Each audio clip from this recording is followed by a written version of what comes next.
Good morning, everyone, and thank you for joining us for today's Day-Ahead Market Enhancements technical workshop. My name is Isabella Nicosia, representing ISO Stakeholder Affairs, and I'll be facilitating the web conference today. I am also joined on the line by our two presenters. We have George Angelides, our Executive Principal of Power Systems here at the ISO, and James Friedrich, our Lead Policy Developer. Before we get started, I have just a few housekeeping reminders to go through. This call is being recorded. The recording is for informational and convenience purposes only, so any related transcription shouldn't be reprinted without the ISO's permission. Today's meeting is structured to stimulate dialogue and engage different perspectives, but just please keep in mind to keep comments professional and respectful, and try to be brief and refrain from repeating what has already been said so that we can manage the time efficiently.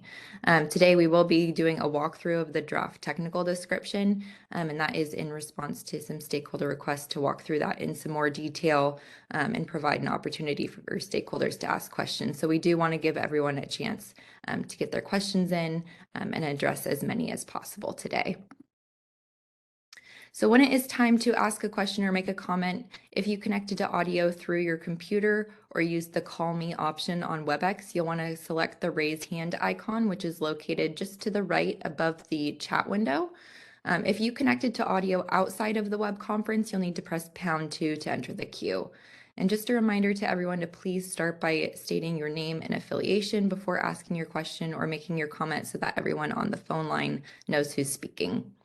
And if you need any technical assistance during the meeting, you can send a chat to the event producer. Our event producer today is Michelle. And you can also send your questions or comments in the chat to either myself directly, Isabella Nicosia, or to all panelists. So the agenda for today, I have, I think, one more slide to get through for the welcome and introduction, and then I'm going to hand it over to George for the draft technical description walkthrough. And that'll take up about the first half of today's workshop.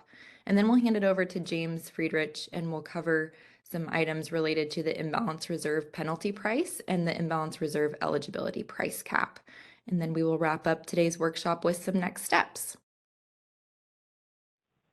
So this slide here just shows where we are currently at in the ISO's policy initiative stakeholder process. And we are here kind of between the draft final proposal and the final proposal, targeting posting the final proposal on January 10th. And we'll go into more detail on that at the end of today's workshop on the next steps slide. So with that, I'm going to turn it over to George, and he will kick us off with the draft technical description walkthrough. Thank you, Isabella. Good morning, everyone, and Happy New Year to all. I will share my presentation.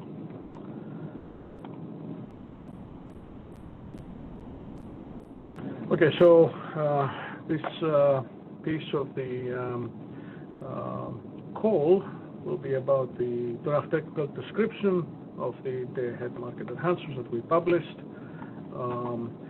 Here we're going to discuss the how the proposal will be implemented and not particularly the why. So it's a technical session. If you have questions on the how, we can discuss them here.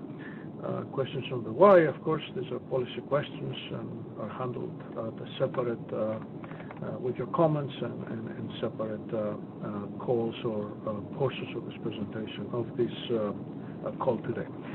So what we're going to walk through is a description of the proposal focusing on the elements that are new in the Day-Ahead Market Enhancements.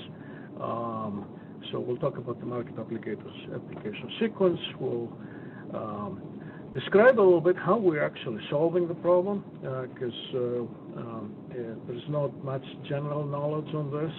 So we'll describe the security unit, the SCUC and the NA network analysis package and how they interact together at a very high level. Of course, we'll start focusing on elements that are new in the Day-Ahead Market Enhancements, the imbalance reserves, the reliability capacity. We'll describe the power balance constraints and the network constraints and the state of charge constraints that apply to batteries. We'll spend a slide on discussing the elements of the market power mitigation that are also new in the DAME proposal, specifically how we calculate the resource supply index for the market power mitigation of the IFM and the RAC. And we'll close with the price formation. We'll have questions at the end and also somewhere in the middle of this presentation at some opportune moment. As we have laid out in the DAME proposal, and this is not a discussion about EDAM, there are additional elements for EDAM, but we're not discussing them here. This is just the day-ahead market for the ISO Balancing Authority area, as it's proposed in the DAME. So after the market closes at 10, we have 4 market passes. We have the market power mitigation pass, which is specifically for the IFM, so it goes before the IFM pass, which follows, and it's exactly the same problem with the IFM. So it performs unit commitment and its scheduling, procures ancillary services and imbalance reserves, same as IFM does, using submitted bids, and then after we get the solution of the MPM-IFM, we check for conditions that warrant market power mitigation, and then that may result in mitigating energy and or imbalance reserve bids, which are then, these mitigated bids are used in the IFM pass to find the market solution. And then we move into the residual unit commitment process. Again, we have a market power mitigation pass for the RAC, which is again the same problem as the residual unit commitment, which performs additional unit commitment that may be needed, and it procures reliability capacity. And the market power mitigation pass for that is using the submitted reliability capacity bids, checks for the conditions that warrant market power mitigation, may mitigate reliability capacity bids, and then these mitigated reliability capacity bids are used next in the RAC to have the solution that has the ultimate reliability capacity awards.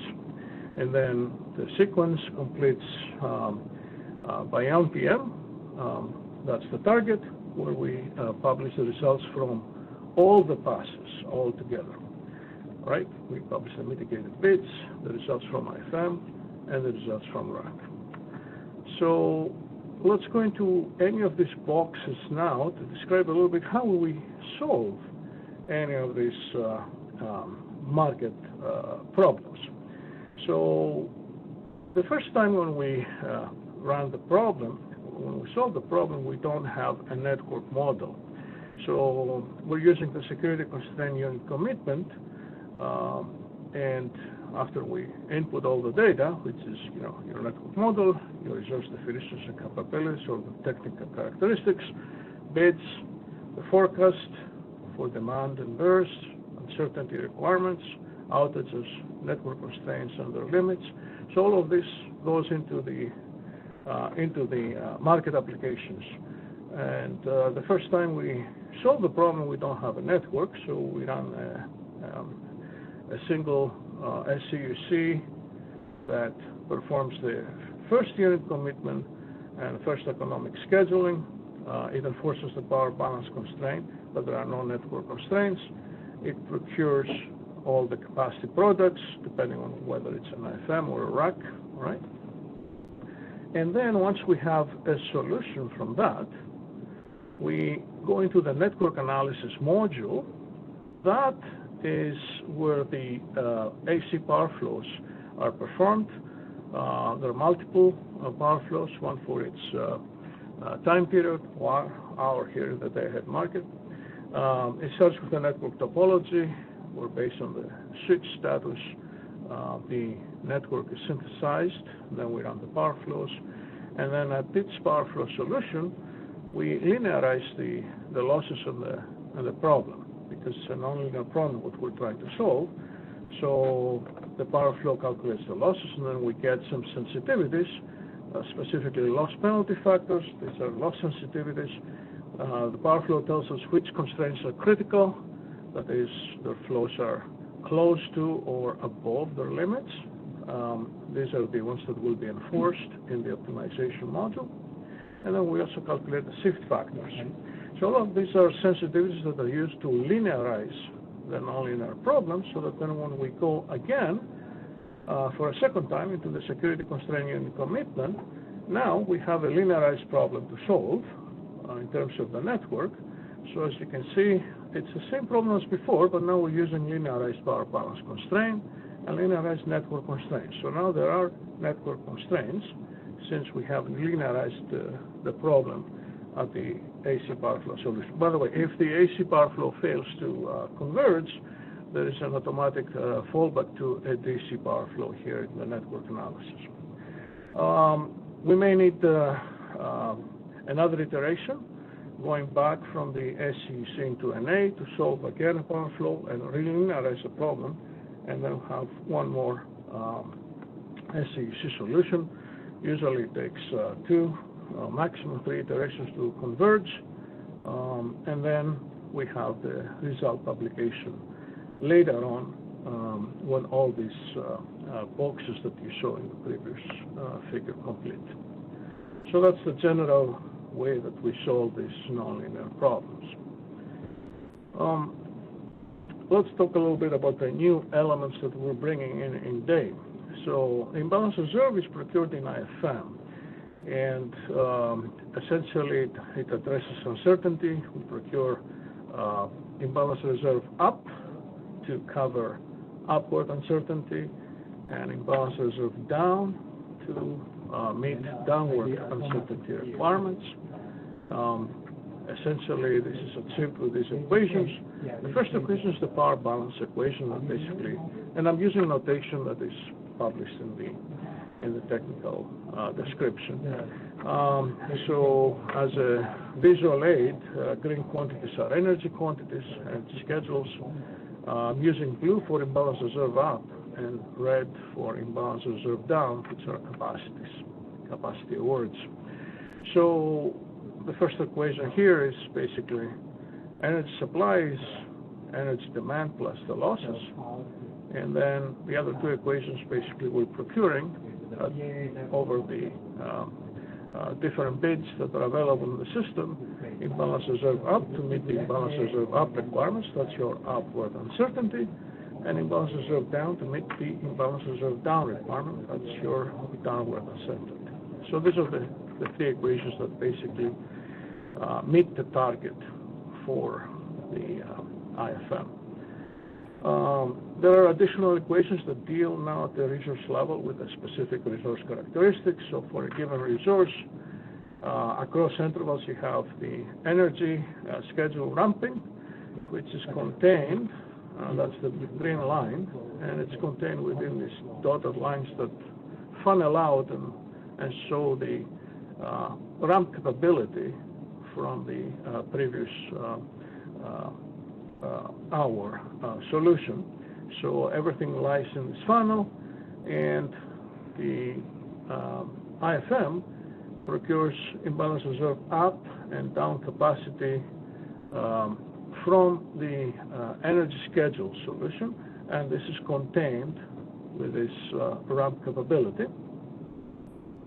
And of course there are also capacity constraints that you cannot exceed either on the upward or the downward direction. So these are described with these equations. The first equation is the capacity constraint that basically says that energy schedule plus imbalance reserve up, it has to not exceed the upper economic limit because the energy bid has to cover the imbalance reserve award.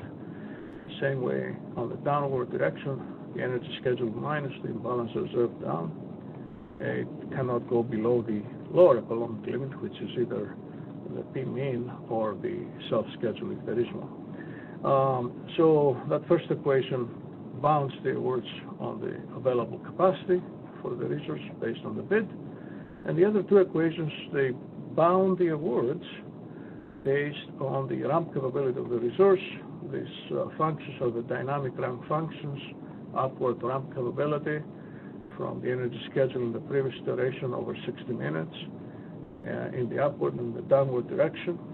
We're using dynamic ramp capability functions in the ISO. We're probably the only ISO that does that. So these equations basically say that the change in the energy schedule, that delta EN here, is contained within the ramp capability of the resource, accounting for the imbalance reserve up and down awards. There is a factor of 4 here. The delta is 1. It's a configurable factor equal to 1. The 4 factor basically converts the 15-minute imbalance reserve award to the 60-minute time domain of the ramp, because we have 60-minute ramps across hours. So if someone asks you how IFM works and procures imbalance reserves, it's this set of equations on the left and on the right. This is what does the trick. Of course, these equations are a lot more complicated if you throw in ancillary services and all that complexity. You can see it in the technical description. Here we keep things simple just to get the basics. So that's for the IFM, and we'll get back to this if you have questions. Let's cover the rack as well. So in rack, we're doing different things than the IFM. So in rack, we're not considering virtual beds. We're not considering load beds. Demand forecast is the target. And wherever physical supply clears in the IFM, we may have a gap to meet the demand forecast. And if the demand forecast is higher than what the physical supply clears, then we procure reliability capacity up to get there. Or if the demand forecast is below the physical supply that cleared the IFM, then we procure reliability capacity down to bridge that gap. So at every location of the grid, we may have either reliability capacity up award or reliability capacity down award. And everything that the IFM procures, energy schedules, ancillary services, imbalance reserve awards, all of these are fixed in rack. So rack only has these 2 variables here, reliability capacity up, reliability capacity down, and at any location you have one or the other, not both. We use the shorthand notation here for simplicity in writing the equations, that energy plus reliability capacity up minus reliability capacity down, we call this reliability energy, if you will. It's just a shorthand notation. So this is your power balance equation in rack. So energy plus minus reliability capacity must meet the demand forecast. So similar to what we saw before, the reliability energy schedule, right, is also constrained by capacity and ramp capability constraints. So any change in the rent from one interval to the next has to follow within the funnel. And also additional procurement. So there is already imbalance reserve and imbalance reserve down here from the IFM.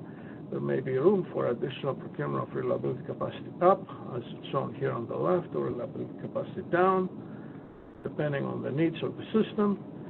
So you have a similar set of equations, again, a capacity constraint that basically limits the reliability energy schedule, so essentially reliability capacity up or down, based on how much room is left on the capacity of the resource after the IFM and what IFM procured for imbalance reserve.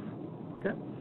And then you have a similar ramp capability constraint that constrains the movement of the reliability energy schedule, so again, essentially the reliability capacity awards across intervals based on what imbalance reserve has been potentially procured by IFM. Again, there is this factor of 4 here that converts the imbalance reserve 15-minute award to a 60-minute time domain for the energy schedule and the reliability capacity ramp. The reliability capacity award is a 60-minute product, so it's the same as energy. It's lumped in here in the shorthand notation. So let me make a quick stop here, make sure that we're all on the same page. Again, this is the high-level description of what rack does. So if you wanted to describe what rack is doing in one slide, this is it. So let's see if there are any questions. Isabella, I can't see the, Yeah, we I'm have sharing, two so if you, callers in the queue, so let's go ahead and take Alva's first. Morning, George. Can you hear me? yes, I can hear you, Aldo. Great, thank you. Good morning. I had one question about IRU and one question about RUC. On the IRU formulation that you showed, does the way that you're formulating it mean that the demand curve is never for IRU or IRD is never explicitly contained in the constraints, that you always have just a single representation of that constraining amount that's required? Yes, very good question. So yeah, it's this equation here. That's the procurement equation for the imbalance reserves. Basically, we're procuring imbalance reserve awards from bids to meet the requirement, the uncertainty requirement. Here, we're not considering any relaxation of that requirement, depending on how we're going to go about that. Which is something that James Frederick will talk in the next section of this call.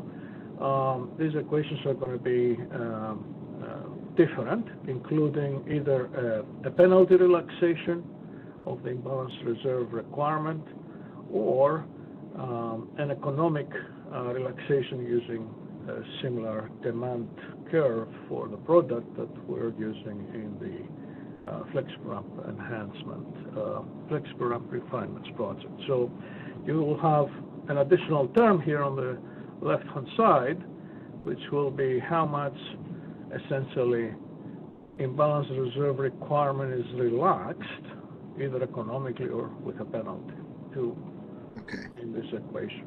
So by putting it on the left-hand side, it's essentially on an equal footing with the actual procurement of imbalance reserves, and the requirement itself is not changing. Yeah, it's if the procurement of the imbalance reserve product was system-wide at the BA level, then it's very simple. It only modifies this equation, right? It says basically relaxes your imbalance reserve requirement at some either penalty price or some economic price. It clears economically in that last case. Now here, because we're procuring the product nodally, it's a little bit more complicated because now we have to take this relaxation of the imbalance reserve and distribute it. And we're going to talk a little bit about that when we are going to discuss the network constraints for the imbalance reserve deployment scenario. So because we are distributing this requirement to solve the power flow with it and enforce transmission constraints in the deployment scenario. So whatever we have here relaxing the requirement has a distribution in the network model, and it affects congestion management as well. Great, thank you. And then I assume that you'll also discuss later the effect of the deployment scenarios. So I didn't want to ask that question at this point. Sure. The other question, about RUC too. Yeah, the question on RUC was whether, so right now for DAME, your statement that that a resource can provide reliability capacity in only one direction holds because there's only one constraint within ISO. I was wondering if you had constraints going in different directions in the EDAM, whether a resource might in that case then be supplying reliability capacity in two directions. I haven't thought of that, Alva. The economics are such that these products are simultaneously deployed here. So RUC doesn't have different deployment scenarios for reliability capacity up and down. They're deployed simultaneously, so they have an effect in the network in terms of congestion management that from an economic standpoint, it will not make sense to have both the upward and the downward product in the same location for the same resource, because the effect on the network has a canceling effect. So why would you pay for the up and the down product for having a cancellation? So we don't expect to see a resource to have both products, even with EDAM, we expect to see either a reliability capacity upward or reliability capacity downward, depending on the needs of the system. And it's not only the needs that I show here in these left graphs, which are basically aggregate for the system, whether you need reliability capacity up to bridge or reliability capacity down to bridge. Because of transmission constraints that are enforced in RAC, you may have, even in this case where we only need reliability capacity up in aggregate, you may still have locations in the grid that you may need to procure reliability capacity down for congestion management purposes. But I don't envision to have both products at the same location. It's not going to be optimal because you pay for something that has a canceling effect, so why would you do that? I mean, I would look at it as you're procuring flexibility in two directions, just like with imbalance reserve. But we don't have to go into the details of that. I just would at some point like to get a little bit more clarification on that. So, thank you. You're welcome. Thank you. All right, let's go to We have Callie another Wells. question. Thank you. Hi, George. It's Callie Wells with WPTF. First of all, thank you very much for translating the technical description document into examples and pictures and charts. It's really helpful to walk through this with you.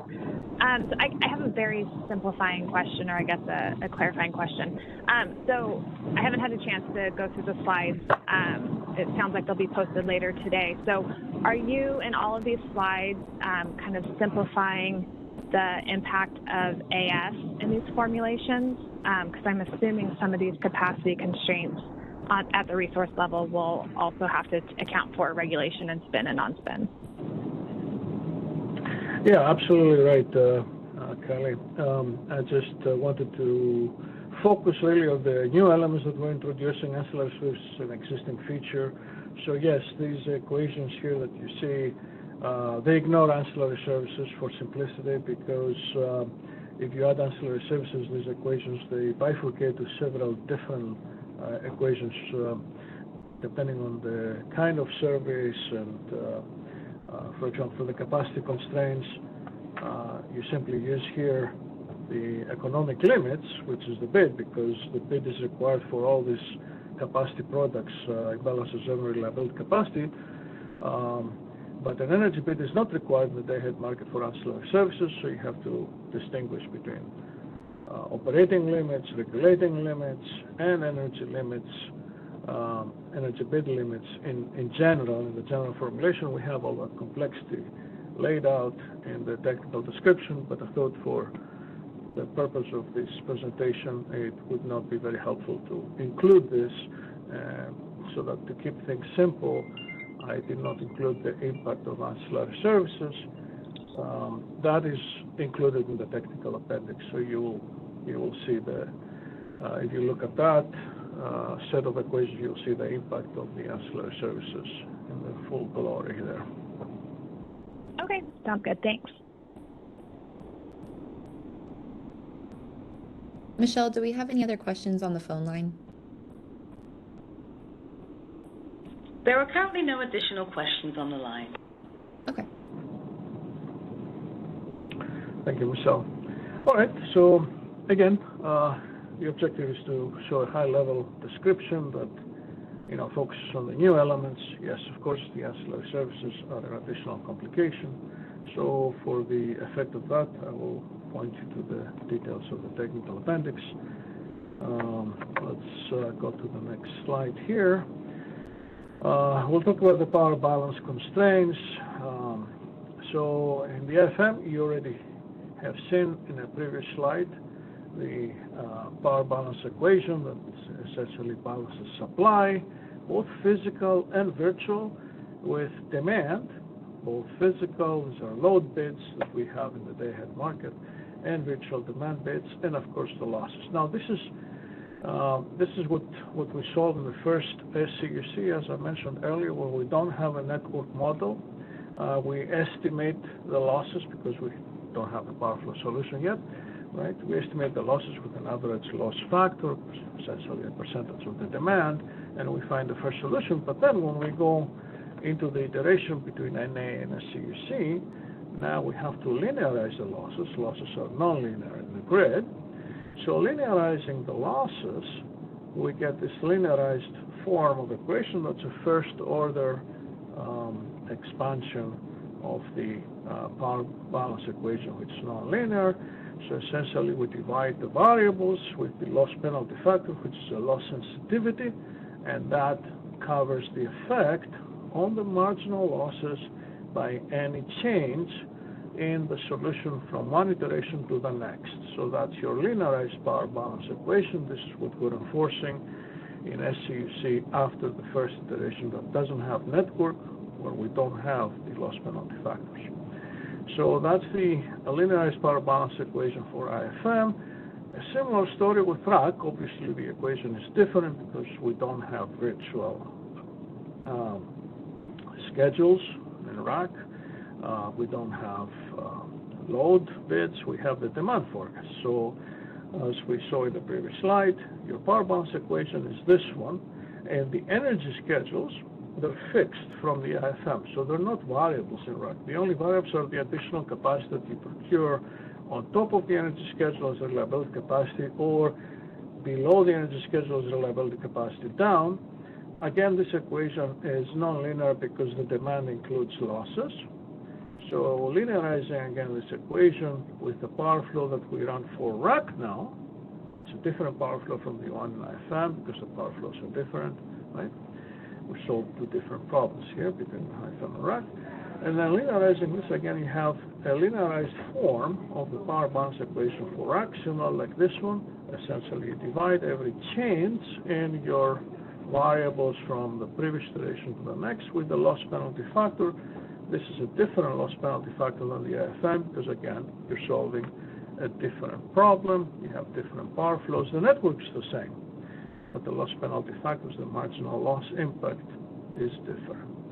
So these are the power balance constraints as they're linearized and solved in IFM and RAC. Similar story with the network constraints. It's getting a little bit more complicated here, but the principle is the same. In the IFM, this is your basic transmission constraint. This is the flow on element M. That's, let's say it's a line, it's a transmission line, and it's limited between a low flow limit and an upper flow limit. Now these are ampere limits, all right? And again, we have to linearize them because they're non-linear. So to linearize them, we do a first order approximation, linear approximation from the solution of the power flow. So this is the solution of the power flow. And then this is the incremental change on the flow, all right, as it's linearized. So each change on your variables from the previous iteration is multiplied by the shift factor. The shift factor is the sensitivity on the network obtained from the network analysis that we saw in the previous slide. So that's the change in the flow in a linear sense, and then you limit this by the limits. Now the limits are a little bit different than here as I'm showing because we're converting the ampere limits to megawatt limits. So this is a megawatt, linearized megawatt constraint. So we convert it to a megawatt limit by seeing how much reactive power flows on element M in the power flow solution. So we make some adjustment. And once we convert this, we have a linear equation to solve for the transmission constraint. Now in IFM, we have additional transmission constraints for the imbalance reserve up and imbalance reserve down deployment scenarios. So this is what it looks in the deployment scenario. Essentially, in the deployment scenario, we deploy the imbalance reserve awards, and we adjust the demand by the uncertainty requirement. So for the imbalance reserve up deployment, the imbalance reserve up requirement, the upward uncertainty, is added to the demand forecast, and it's distributed in the network. We use distribution factors that are driven by historical distribution of the uncertainty on the grid. And we don't only distribute to demand, we also distribute to variable energy resources because they do cause uncertainty. So these distribution factors are historically calculated, and we distribute the requirements. So now we can solve a power flow, which is this one here for the upward deployment scenario, where you deploy your rewards and you try to meet the demand plus the uncertainty as it's distributed on the grid. So the same situation here, we need to linearize this constraint, which is nonlinear. So we do a first order approximation, linear approximation on the solution of the power flow, similar as before, but we have one additional variable. Now you have a change on the imbalances of up rewards. The shift factors are the same as in the base scenario, because the network model is the same, it hasn't changed, and we're using linear shift factors that are only depend on the network connectivity, which doesn't change here. And again, of course, we modify the limits from ampere limits to megawatt limits. Now, this equation here assumes that we have a separate power flow in the deployment scenario. In the FRP refinements project, we have a similar deployment scenario for flexible RAM, we're making an approximation, which is required for real time, and instead of having a separate power flow for the deployment scenario, we're extending the solution from the base scenario power flow. So this can be done here too. So instead of using a separate AC power flow for the deployment scenario, we're using the base scenario and we extend that. So obviously we have to add now the entire imbalances of up, right, because it's not part of this power flow. And we also have to add the distribution of the uncertainty requirement because it's not part of the power flow. So we have to add this in the linear extension. And then we have this equation here, all right, that will limit. So that's a linearized constraint for the transmission flow in the deployment scenario using the same power flow as in the base. So we save power flows here. So instead of running 3 times 24, we can run the 24, and that's for the base case. Now, in the technical appendix, I'm using a different notation for the distribution factor. I'm actually using DL or maybe delta L, and I'm abusing my own notation. So I changed to distribution factor here. These are the historical distribution factors that we calculate on how uncertainty requirement really distributes on the grid, and we're using them to distribute, and this is the effect of them on the transmission network. So although this is approximate because we're departing from the linearized solution of the base scenario by adding the entire imbalances of procurement, if you iterate between SCUC and NA, you will still get convergence, or that's our expectation. So this is something that we need to look for in implementation. This form here is not in the technical appendix. This is out of the book. I added it here to describe the potential work that we need to do for tuning this solution, which is always a trade-off between accuracy, execution time, and performance. So this is for the upward deployment scenario, and of course this is a similar equation for the downward deployment scenario. If you use a power flow for it, then it's just minus the change on the imbalances of down, because it's negative. Or if you use the base case, is minus the imbalances of down award, and minus the distribution of the imbalances of down requirement. That's your downward uncertainty. So we're increasing the demand for upward uncertainty, we're decreasing the demand for downward uncertainty. Okay, so that's the set of transmission constraints. I'm not showing contingencies, so this is just the base case. Contingencies are just an extension of this. They are described in the technical appendix. I'm not going to go into this. There's a similar linearization. The only thing that changes, your shift factors are different because your network changes because the contingency takes a transmission or facility out. So you have to calculate different shift factors for that. Similar story for the rack. Okay, you have a linearized transmission constraint. Now your variables are reliability capacity up or down. So energy schedule is fixed.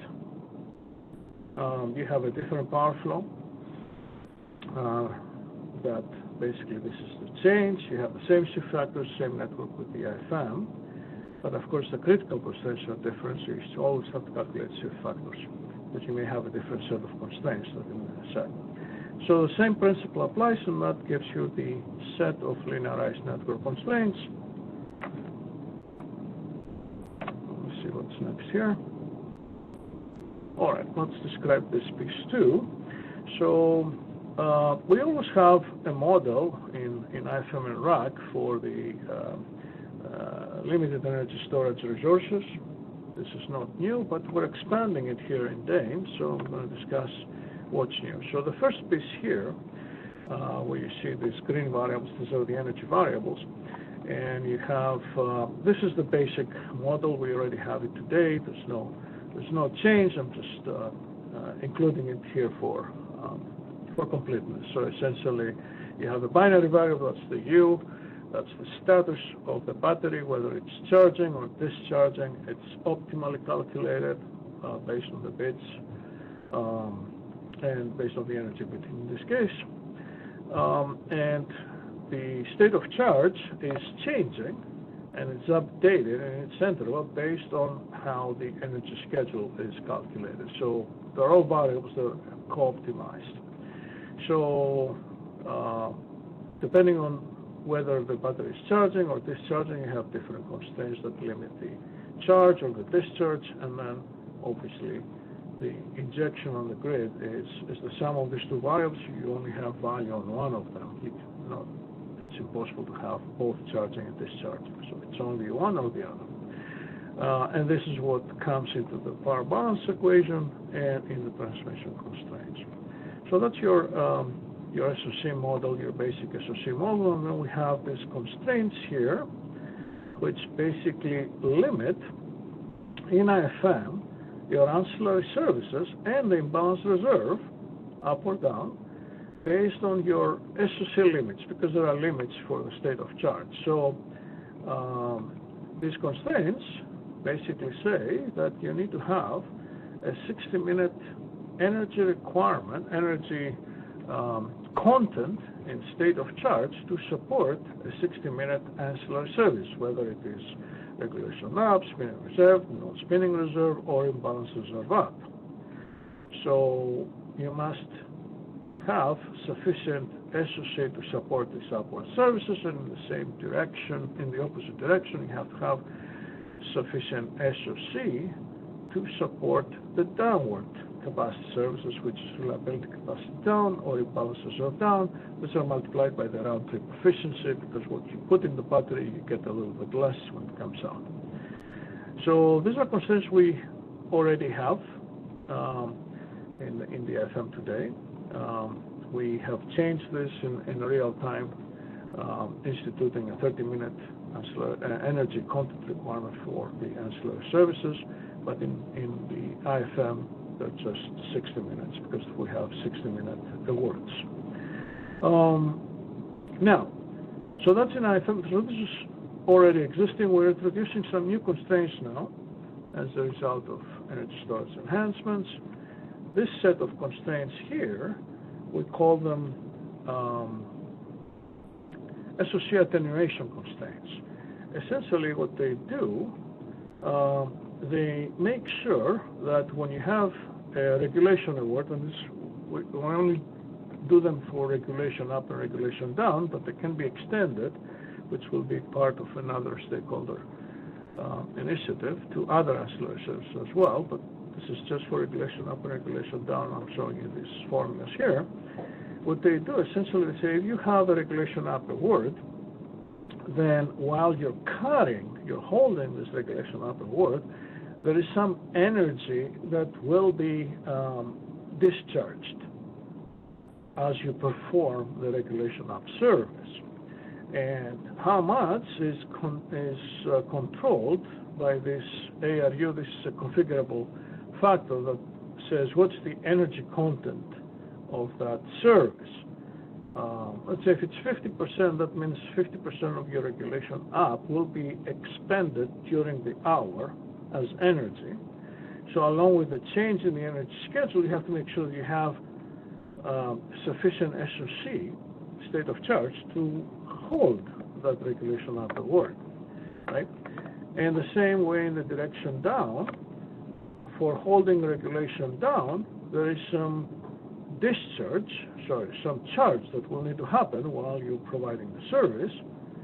So that calculates this is a constraint that may limit energy schedule and regulation down or regulation upwards based on a funnel from the state of charge. We track it separately for going up and separately for going down. So these are different variables from these ones. These are based only on the energy schedule because we know that this will happen. These are based on a hypothetical, that's not hypothetical, on a calculated trajectory going up as you hold up regulation upwards, and this going down as you're holding regulation downwards.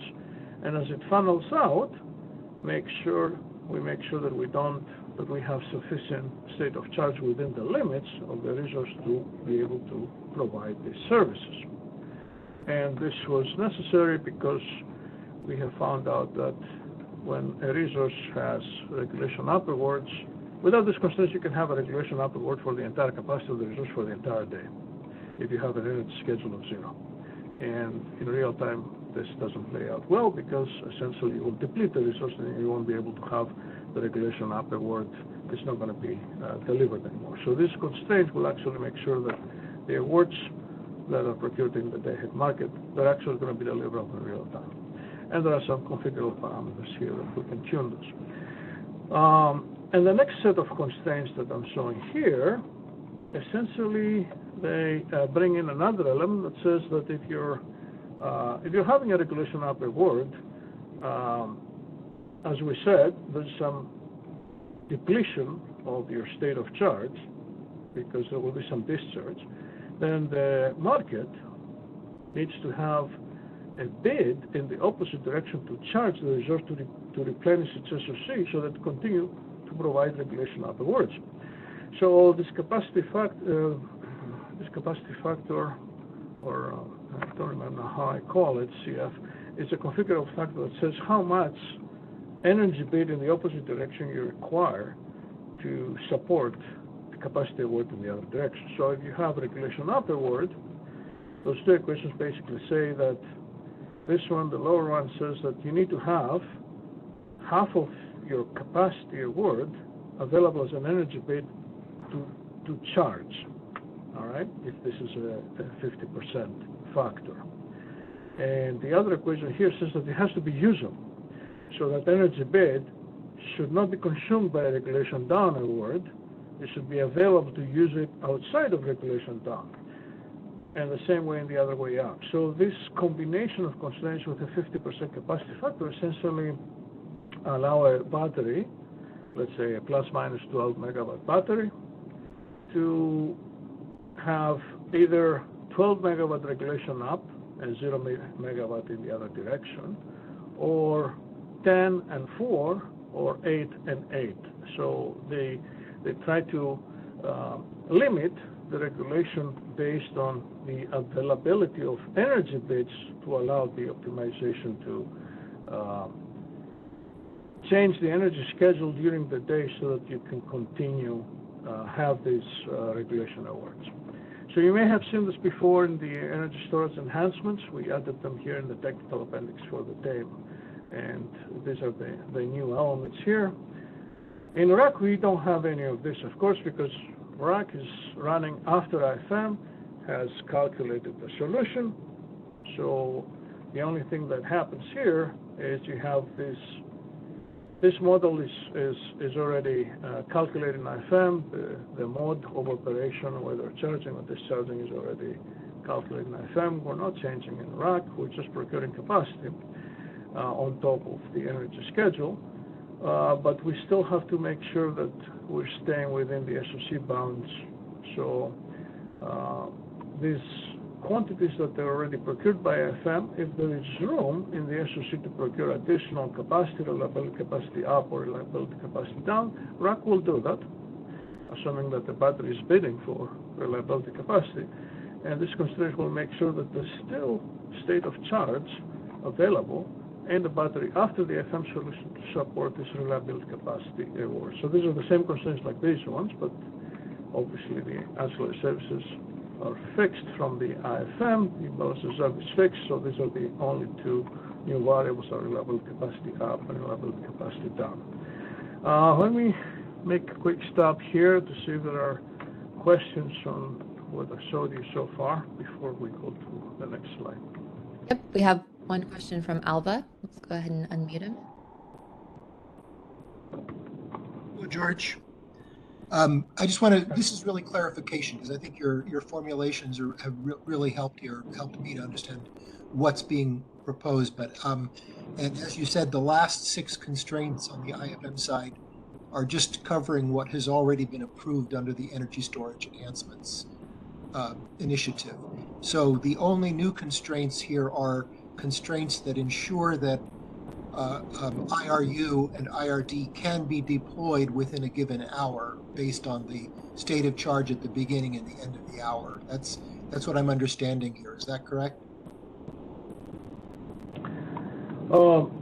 Yeah, there are several levels. So yes, that's what you described is these constraints that they make sure you have sufficient SOC to hold the capacity service during the hour. Right. And right. then you have the next set is the attenuation, that there is some, how can we say, there is some energy expenditure while you're holding the award during the hour, assumed by this factor. But currently that's only for regulation. That doesn't apply to. That's only, right. The concept is of course similar and expandable to other ancillary services and in balance reserves, but at this point we are limiting the discussion to regulation, or revisit this for other ancillary services in the future. Right, and personally, the others may disagree. I'm happy with your restricting the initial implementation to this formulation, but I wanted to just clarify, make sure I understood it. So on the network constraints, I think this really clarified for me. I didn't really understand what the deployment scenarios meant, and what I get from this formulation is that in each hour there's essentially an upward and a downward test of that the services can be deployed. There's not a connection across hours that is shown in this formulation. You might have some other way of constraining solutions that extended over multiple hours, but in what you're showing here, it's just within each hour you have to be able to deploy the imbalance reserves to an upper level and to a lower level. Am I correct in reading these this way? Yes, you're correct. The transmission constraints are specific for a given hour, so each hour has its own set of transmission constraints, which are linearized from the power flow for that hour. There are different constraints that are intertemporal. The ones that we saw earlier on, where we have the ramp capability constraints, where they constrain the capacity awards based on the energy movement or the reliability energy movement in rack. So those are intertemporal, but these ones, the transmission constraints, are for a specific hour. Right, and I'm assuming the way the intertemporal constraints would come in here is that some of those variables might be limited because of ramp constraints, like delta energy might be limited because of ramp constraints. But correct, energy and ancillary services as well, that may be limited because of, you see, all of these constraints are co-optimized, right? It's one big problem we solve. I mean, even the scenarios here, they're all co-optimized. So you have constraints in the base scenario, and the up scenario, and the down deployment scenario. They're all simultaneously enforced. But my concept across is 24 hours. In a sense, each hour has its own upward deployment scenario and downward deployment scenario, and they're essentially not necessarily related to each other. I mean, I assume there's going to be some correlation, but effectively you calculate what you're going to use for the upward deployment scenario and the downward deployment scenario. As you described it, you might have different constraints coming in or whatever. These are hourly constraints. They're not cross-temporal in themselves. That really helped me understand what you were talking about. Yeah, these ones are specific constraints for each hour. They're not intertemporal. There are other constraints that are bringing in the intertemporal effect. You don't see that in these constraints. But those would be part of the base, what you call the base problem, basically. That would be essentially from what you have on your previous slides as to the formulation of the IFM, right? There's nothing else. There's no other upward or downward deployment scenario related constraints. It's all contained in here and in the previous slides. Yes, yeah. Great. Thank you so much. This really helps to define the scope of what you're doing in a much better way than I had a sense of before. So I really appreciate this detail. Thank you. You're welcome. Okay, we have 2 more questions in the queue, so let's go to Kathleen. Hi, great, thank you. It's Kathleen Colbert from Vistra. Can you hear me? Yes, Kathleen. Can you go back to the state of charge list? State of charge? Yeah. This one? George, I was looking through the list and can you repeat or show with your again? You said that some of these are new constraints from energy storage enhancements. Can you point to the specific ones that you were talking about as new? So yeah, I thought I could highlight, but let me run back. Technology. So it's these ones. Can I annotate? Let's see if I can annotate.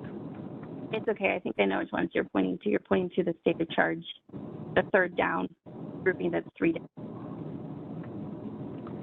So these ones here. Okay. So a couple clarifying. These are the new constraints. Because the first 2 lines look, granted I didn't spend a ton of time on this prepping for this meeting, but they look like the existing day-ahead market constraint to me. The ARU and ARD is 100% Oh, no, today. these are new. Yeah, no, these are new. We don't have them before. Actually, we don't have them in production, these things. We only have the ones on top. So anything that is outside the red circle they're existing. But these ones within the red circle, these are new. Okay, so your BPM has the first 2 lines. If you were to take everything after the equal sign, right? It's the stated charge must be less than or equal to. The stated charge, the left-hand side must be less than or equal to. The stated charge must be less than or equal to the right-hand side. And so it can't quite be because if you're saying that this is a different, and so that's the one above. This is what I'm trying to clarify, is that the grouping above the red circle, that's what's in the BPM today for the AS stated charge constraint, and the ones the red circle are new. Okay.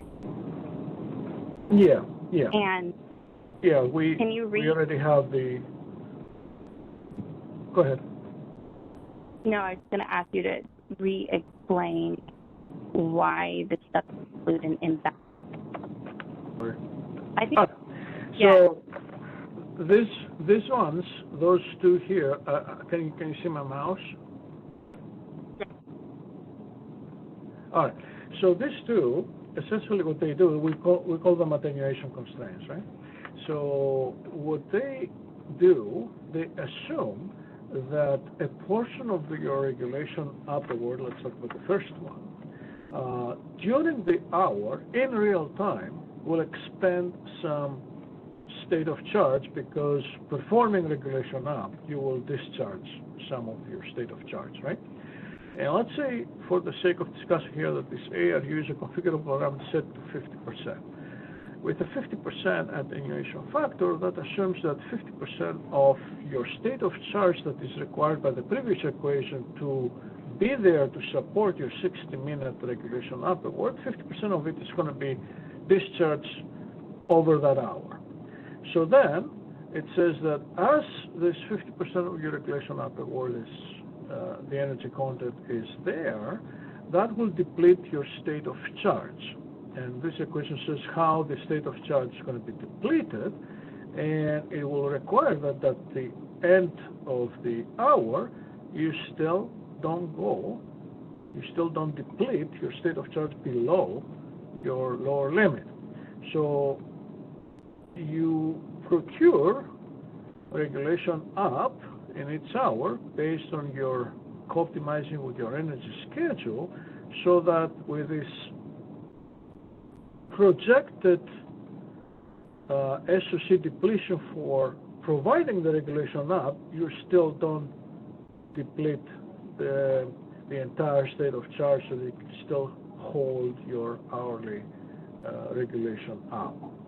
And it works on an upward trajectory for the state of charge, because it's different than this one. This is how your state of charge changes based on the energy schedules alone. This one says how your state of charge is changing with an assumed depletion of 50% for your regulation upwards into the future, into the time horizon. So that's why we're using different variables for this. This is a funneling of the SOC up and down for the regulation down. So we make sure that, let's say your energy schedule, let's say it's 0, right, across the day, all right? Today, without these constraints, a plus minus 12 megawatt battery could have a 12 megawatt regulation upward for the entire day, right? That will be the outcome of the IFM potentially, right? With these previous constraints, nothing is violated. This one says that this is not possible, because every hour that you're holding this 12 megawatt regulation upward, we expect that 6 megawatt hours of SOC is going to be depleted during the hour while you perform regulation up. So maybe the first hour you can have 12 megawatts of regulation up, but then the next hour, the SOC is only 6 megawatt hours. Let's say it's a 12 megawatt hour battery. Keep it simple, right? So if 6 megawatt hours are assumed depleted in the first hour, then the second hour you only have 6 megawatt hours left, which then this constraints here will make sure that you will only procure 6 megawatts of regulation up in the second hour, all right? In the next hour, in the third hour, it's going to be only 3 megawatts, because you assume that there is a depletion of your SOC, unless, of course, you're charging, okay? But if you're not charging the battery, then you're going to go from 12 to 6 to 3 to 1.5, etc., etc. So basically, there's an attenuation of your regulation upwards during the day if you don't charge the device. That's what these constraints essentially do. Is this clear now? It's helpful, George. So here's what's confusing about it is that we've stakeholdered this in a different effort, energy storage enhancements at a policy level, and it's confusing which of these groups of equations relate to the words that were stakeholdered in that effort.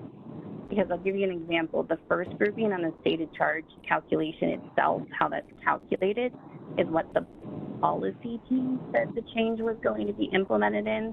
So I'm just in real time trying to process your equations, but that's why it's confusing.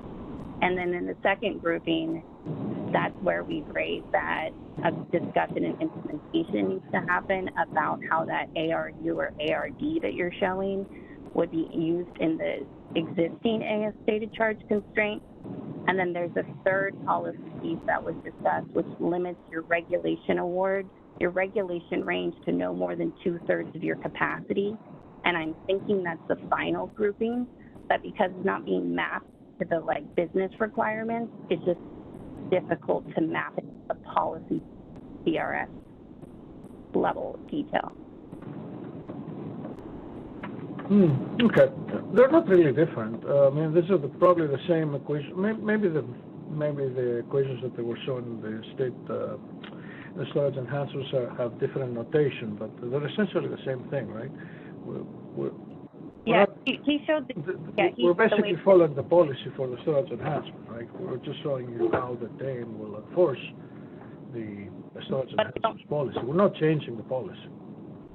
But respectfully, George, I think you're showing us how you're thinking about implementing energy storage enhancements, and that's something that CAISO committed to talking with stakeholders about in more detail.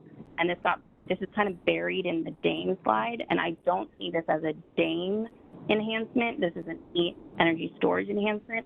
And so I just asked the CAISO to have a separate call, go over how you're thinking of implementing energy storage enhancement. The thing that was within scope for the stated charge within DAME was whether or not you were going to expand this change to include a reduction on the stated charge calculation to include imbalance reserve. And the way that I received this slide is that you've decided that you're not going to propose that change in DAME. And so technically this is out of scope of DAME. Yeah, you're not saying anything different, Kathleen. Indeed, what we have in the DAME technical description is what was already approved in the storage enhancements. It's the same equation. We're not, I mean, having a different call just for that, considering this call being that part, right? These are the equations. That's what the storage enhancements, new constraints for the SOC are, and just included in the technical appendix for the DAME for completeness. If you don't want to see them, you can go to the next slide and you can forget about them. Okay. No, I do want to see. And in fact, all right. then we're there. You've committed to providing a forum for stakeholders to understand those formulas, but you're getting a lot of interest and questions on them. It was not clear to me that this was our opportunity to provide the feedback to you in implementation details on energy storage. That's what I'm saying. Oh, yeah. It's not. It's just an explanation. It's an extended explanation of all the things that we're putting in DAME that are new, and I added this for completeness. They have already been explained and discussed in the storage enhancements initiative. I'm not making any new stuff here. It's just for completeness purpose, I include them here, and maybe I also provide some additional explanation if it was helpful. I hope it was helpful, but we can move on. I don't disagree with you. These are part of the storage enhancements. I'm not changing anything, just explaining. All right, unless you have other questions, we can move on.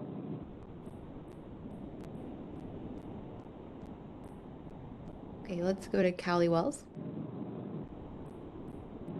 Hi, George. It's Callie Wells with WPTF. So a couple questions on these stated charge constraints. So I'll first start with, I'm going to call it that third grouping there where you're adjusting. You have the regulation up multiplied by that mu factor. And then I know that was kind of discussed in the energy storage enhancement proposal, but I guess my question is, and it also looks like, based on your conversation with Kathleen and Alva, that you are not adjusting the state of charge calculation based on any assumed use of the imbalance reserve up.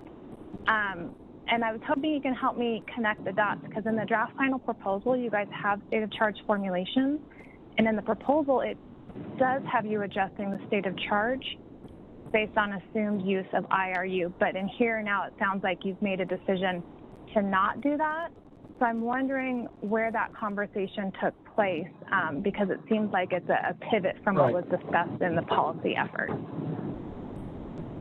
Yeah, so essentially this new, and maybe James, you can cover this one. Yeah, if I may. So the information is in the draft final proposal, but in between the time we posted the draft final proposal and the stakeholder workshop that discussed the draft final proposal, we decided to pull the constraints that involve the assumptions of the use of the imbalance reserve as energy and the restriction of state of charge, and decided that we would we continue to be interested in that problem, but that we felt we needed a more stakeholder discussion about that before implementing it in DAME, and in particular because there are concerns that the DAME, the folks that are following the DAME initiative may not be representative of the full storage community that would be interested in, that might have been following energy storage enhancements or other storage specific initiatives. and just we want to have that discussion with it in a storage-specific initiative. And so we are pulling that from the proposal. The final proposal will not have that as part of the proposal.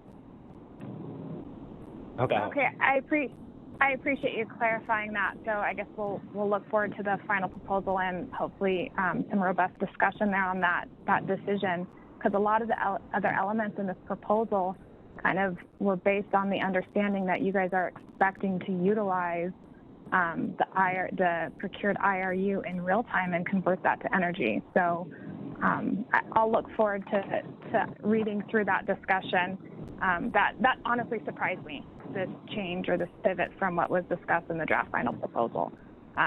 But my second question, and I'll keep it really brief, I do understand what Kathleen is trying to say about those last 4 constraints here. Yes, this was energy storage enhancement, but at the policy discussion, which is what's taken place so far, these were never actually put down in formulas, and we've been asking for them. So I think, George, you're getting a lot of questions because this is the first time we're actually seeing these put in a formula, and it's odd that it's in a discussion about day-ahead market enhancement. Unless I missed these formulations somewhere else, I think this is really the first time we're seeing it. So hopefully there'll be another forum for us to actually vet these formulations of what was discussed at the policy level before actually getting to implementation. So thank you. Thank you, Carly. Yes, there may not be, I don't remember now if these were made it to the storage enhancement policy paper, these equations, so you may be right that they were discussed in words, if I may say that. You haven't seen the equations that actually translate these words to implementation. So anyway, so as James said, although it makes sense to extend these equations and this policy to other ancillary services and balance reserves, we didn't want to do this at this time. We want to have more discussion with stakeholders on this, and that's why we pivoted away from this, and we only included this equations for regulation, which was discussed in the storage enhancement. So there's going to be more of that in the coming months, whenever the storage enhancements is going to go to the next phase to discuss this topic. So if there are no more questions, I can move on.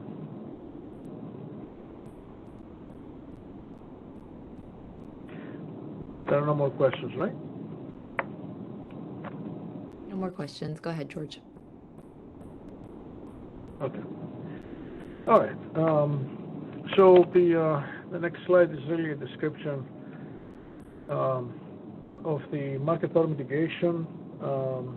There are some changes because of the introduction of the deployment scenarios in the IFM, and there's a new market power mitigation pass for the RAC. So there were questions from stakeholders on this, so we thought it's good to include a section in the draft technical description to illustrate how the resource supply index is calculated in these cases, both for IFM and for RAC, and I have here the formulas.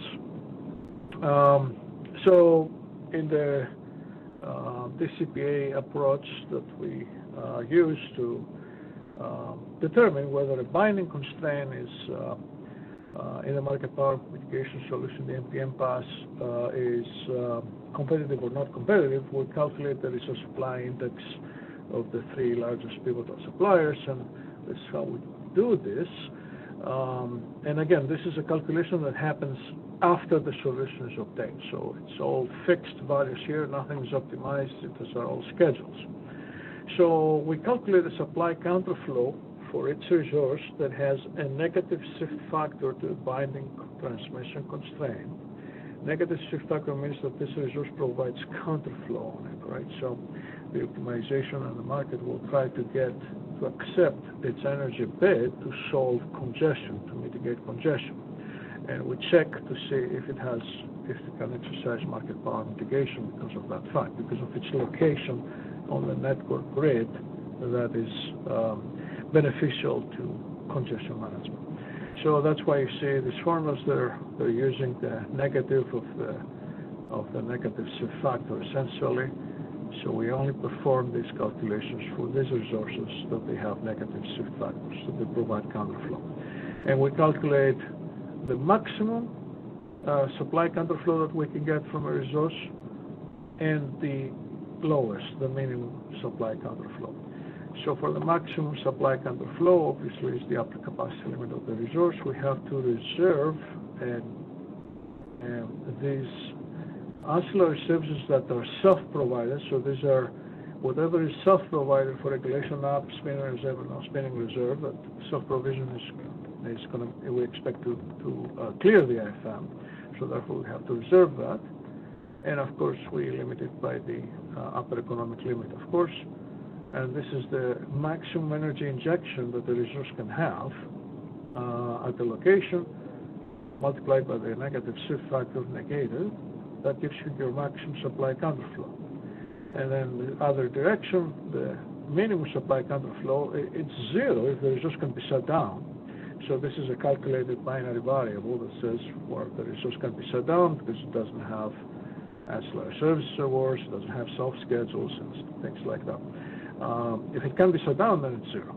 If it cannot be shut down, because let's say it has a spin self-provision, right? And obviously we cannot shut it down, it has to run.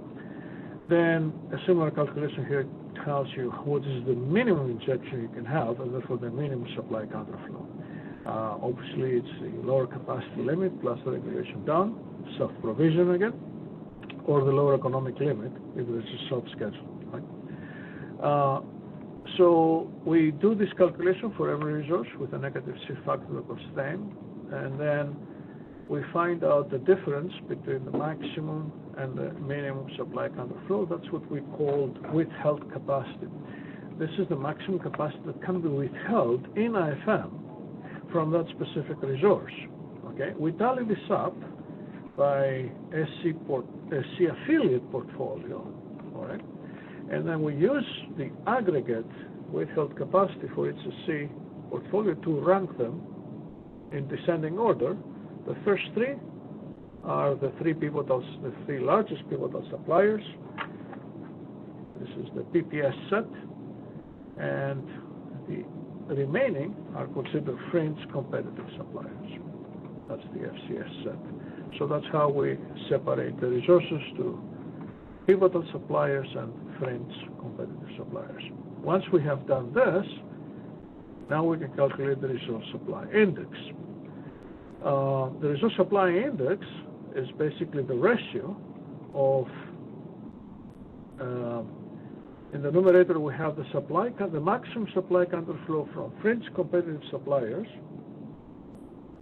plus the minimum supply counterflow from the potential pivotal suppliers, and we divide by the demand for counterflow, which is essentially the contribution of the energy schedule in the MPM solution to the constraint. Again, we'll multiply by the shift factor to get that. So if you look at the RSI, what it says, it essentially answers the question, can we solve the congestion? Can we get the demand for counterflow on that binding transmission constraint by using all the fringe competitive suppliers while the potential pivotal suppliers withhold as much as they can? All right? If we can solve this, then this ratio is 1 or greater, and then the constraint is competitive. If the ratio is less than 1, that means we cannot resolve the congestion relying solely on the fringe competitive suppliers.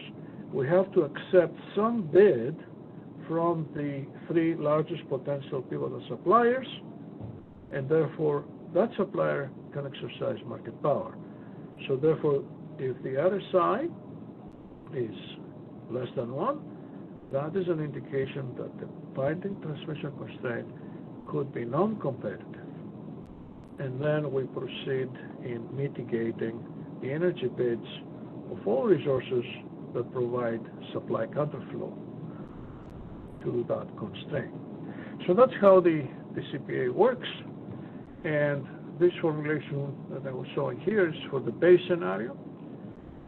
For the deployment scenarios, these don't change, because imbalance reserve is capacity, which the IFM may award or may not award. We haven't run IFM yet.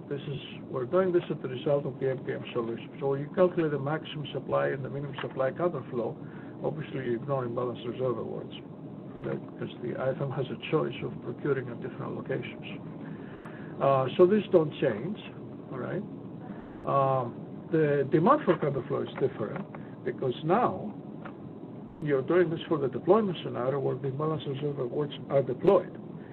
So the RSI for the upward deployment scenario, it has the deployment of imbalance reserve up on top of the energy schedule.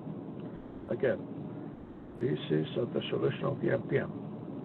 And for imbalance reserve down deployment is we deploy the imbalance reserve downward from the energy schedule.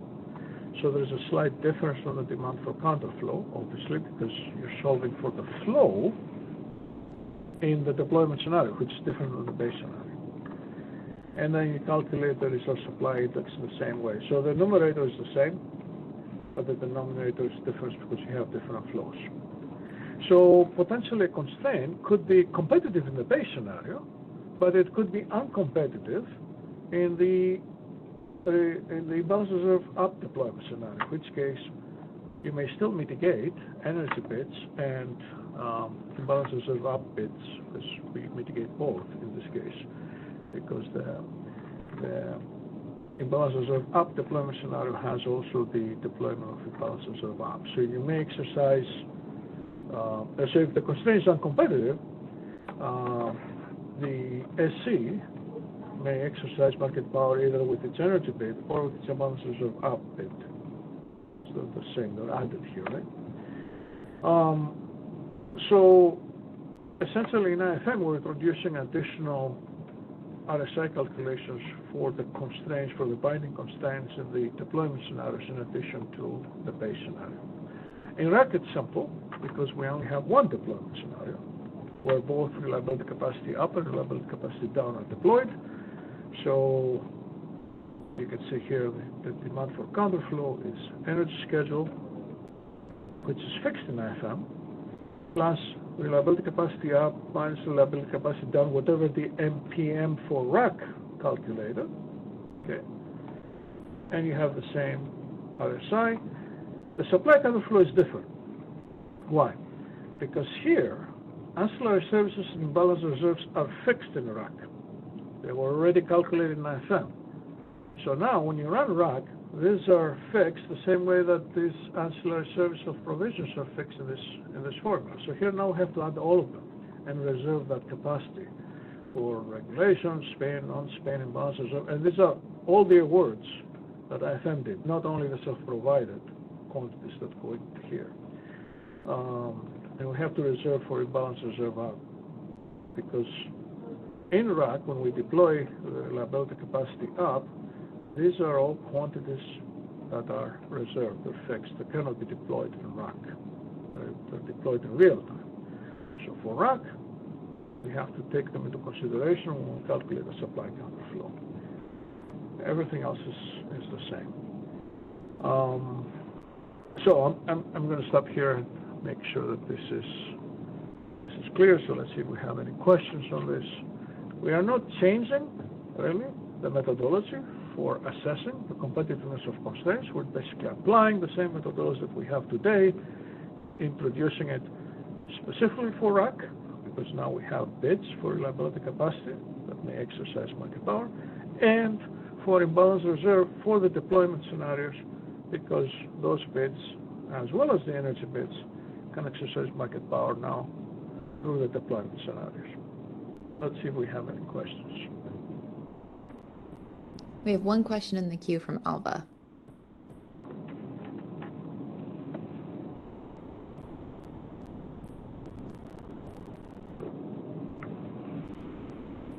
Alva, go ahead and unmute. I have unmuted your line.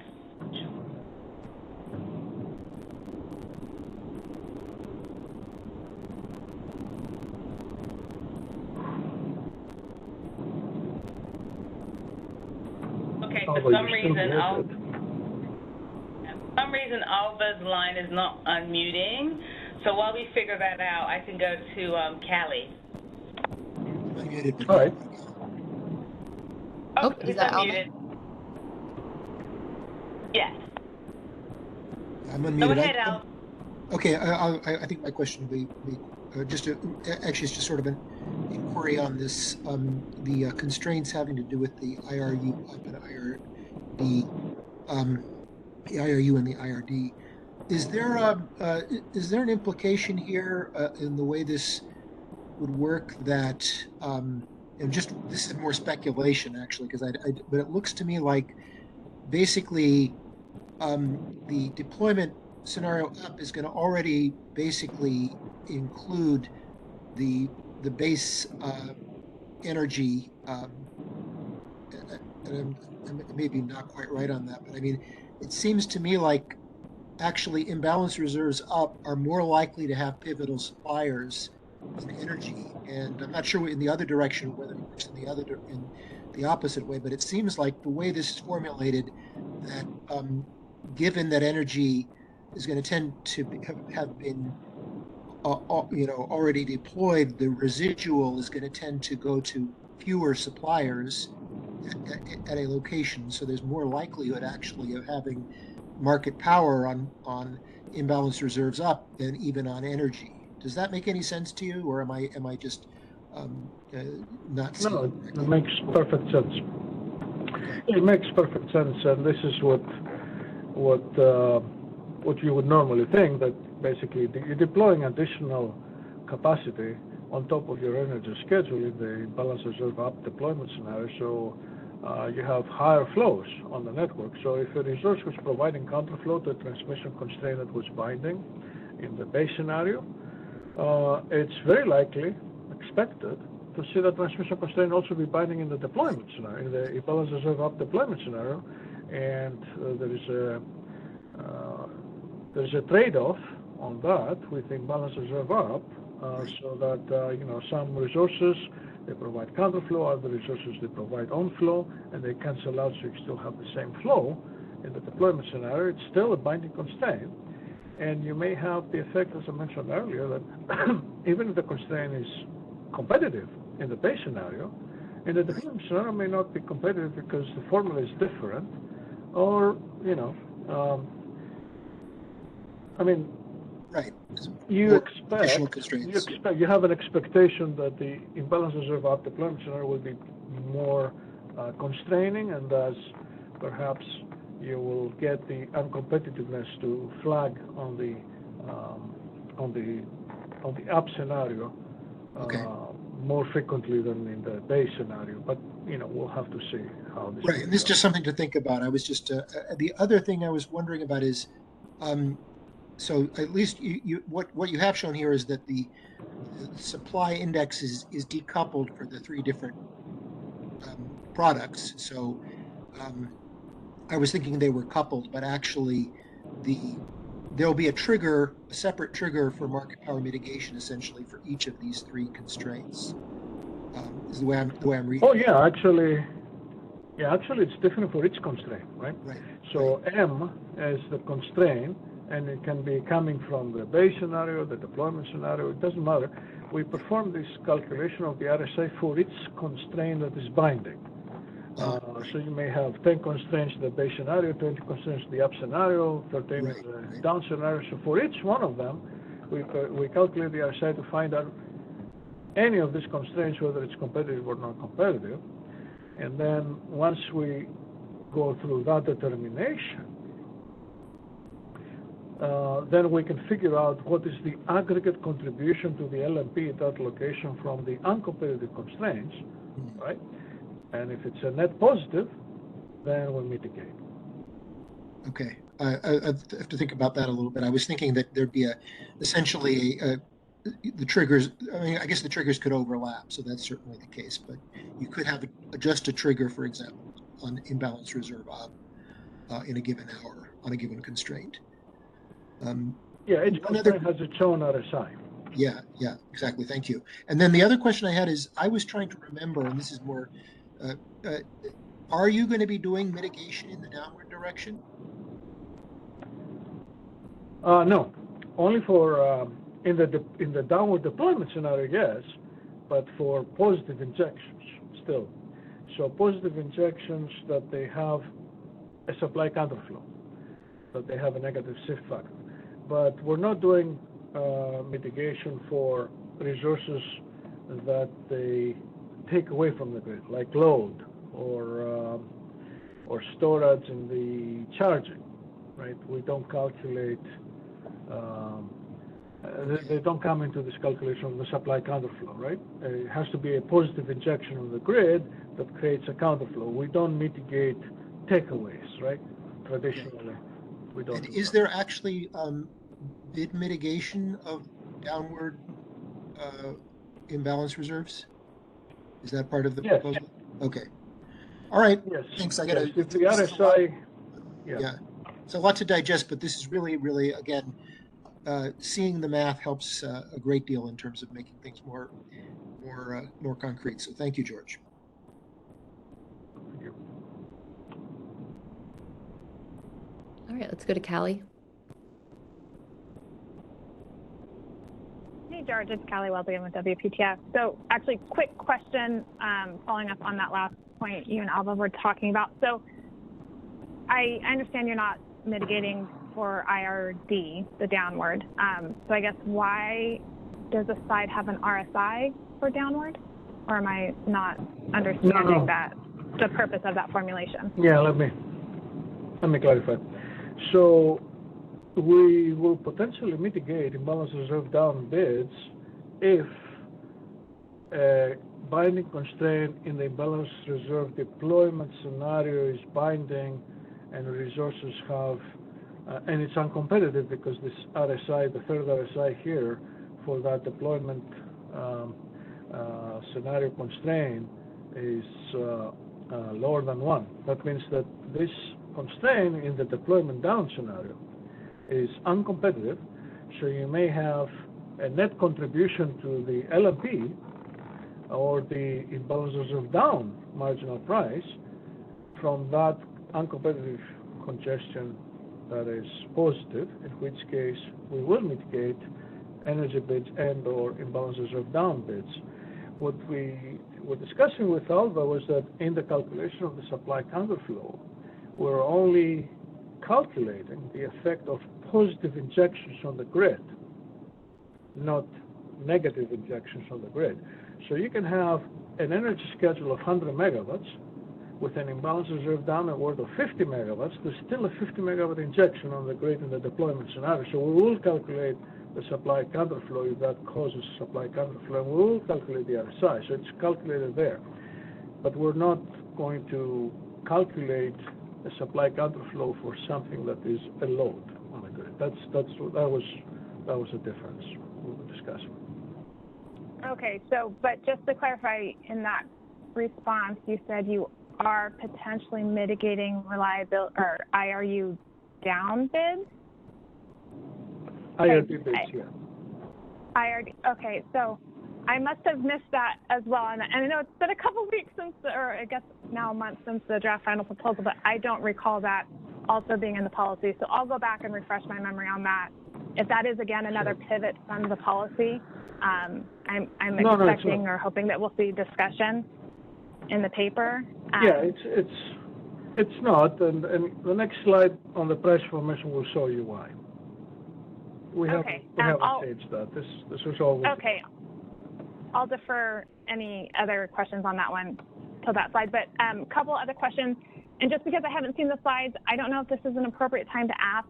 So are you going to be at some point in time talking about, and maybe this is in the price formulation section, how the competitive LMP is formulated?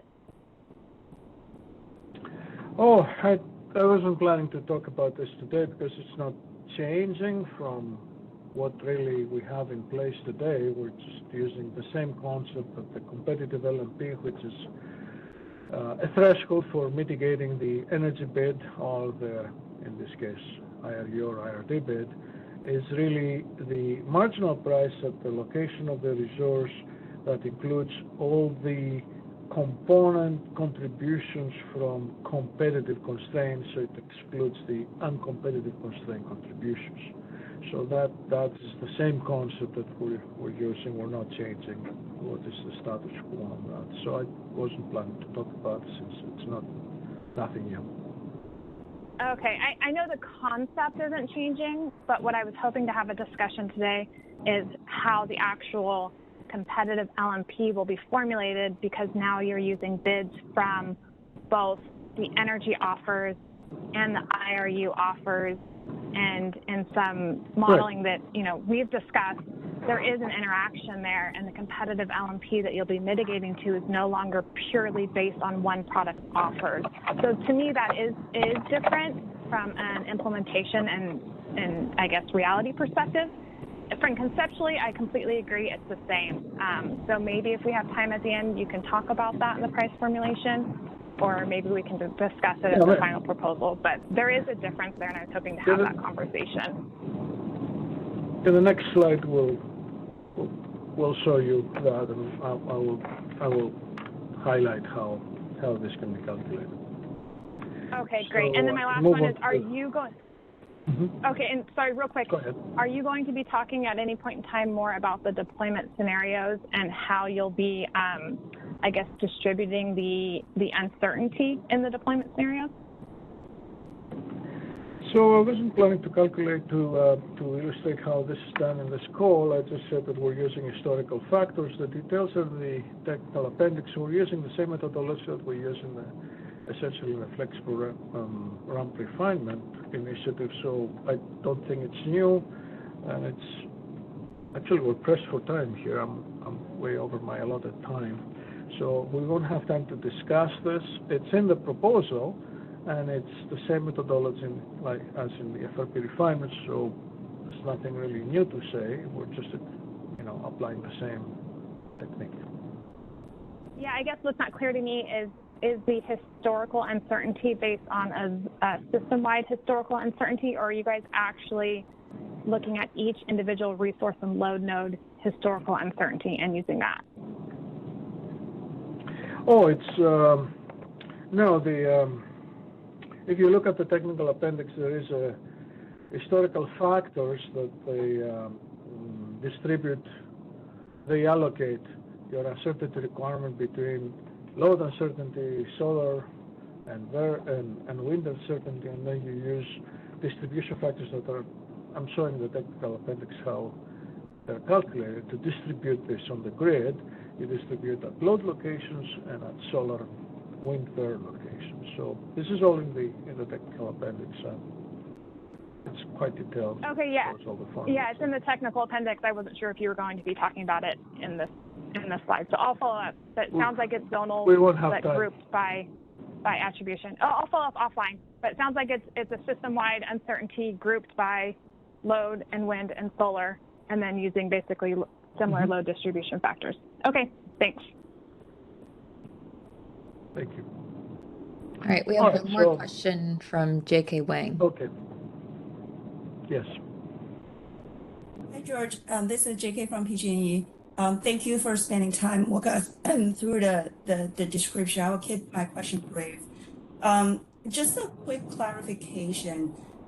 From your formulation market power mitigation, seems that in all the RSE tests, we consider the overall contribution for resources, including its energy or its upward or downward imbalance reserve bids.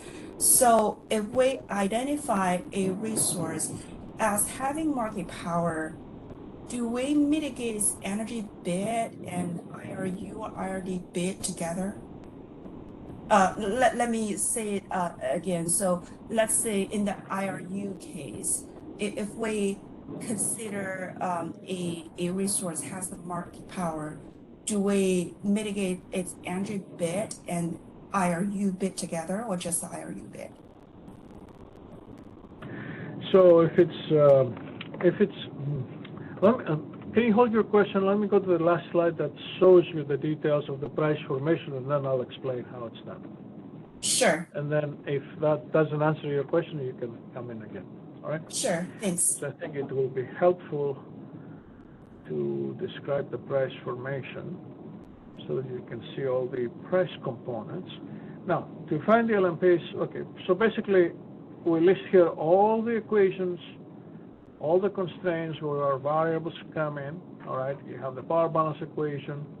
In the IFM, you have the imbalance reserve, up and down, procurement constraints, and I'm showing on the right side the shadow price. You have the rack power balance constraint here, shadow price side, and you have transmission constraints with the generic less than or equal form and the shadow price of new. You have these are from the base scenario in the IFM, then you have imbalances of up deployment scenario in IFM, imbalances of down deployment scenario in IFM, and then the RCU, RCD deployment scenario, or the rack transmission constraint. So all these constraints are, and their shadow prices, once you list them all out, and it's easy to come and find out what's the marginal price for its commodity, right? So you basically, you can go by the color and see the LMPs, all the green quantities, where are they appearing? So you have lambda, okay, which is the power balance constraint in the IFM shadow price, divided by the loss penalty factor, okay? And then you have contributions from the transmission constraints. You have contributions from the transmission constraints in the base scenario, this guy here. You have contributions from the upward scenario, like you see the green quantities here, so that's this guy here. And you have contributions from binding constraints in the deployment scenario, and that's this guy here. So these are all the contributions from transmission constraints to the LMP. What's the marginal price for imbalances of up? You see, where's the blue here? You have rho from the procurement equation plus contributions from binding constraints in the IRU deployment scenario, this guy. Same for imbalances of down, sigma plus contributions from the imbalances of down deployment scenario. It's plus here because it's minus here, right? And then reliability capacity up and down, very easy. You have Xi divided by the loss penalty factor in RUC, and contributions from the binding constraints in RUC. All right, again, plus here because it's negative here. So, and again, you can see here that in the deployment of imbalances of up and down, we assume that there's no additional marginal loss for that. So that's why you don't see the effect of loss penalty factors in imbalances of marginal prices. Okay, that's one of the assumptions that we have in simplifications. So asking now, how do you calculate the competitive LMP and what you mitigate? So you see these contributions that are coming from transmission constraints with the shift factors in all these marginal prices. So if constraint M, it doesn't matter where it's coming from, which of those it is, if it's uncompetitive, okay, you have a contribution to the marginal price from this uncompetitive constraint. And again, we said if it is a negative shift factor, it's a counterflow, right? So you need to get energy injection to solve the congestion, right? So you can see that a negative shift factor, all right, increases the marginal price, right? Because this is a positive quantity on top of that. So any uncompetitive constraint has a positive contribution to the resource LMP if that resource provides a counterflow to the constraint. So we separate these contributions.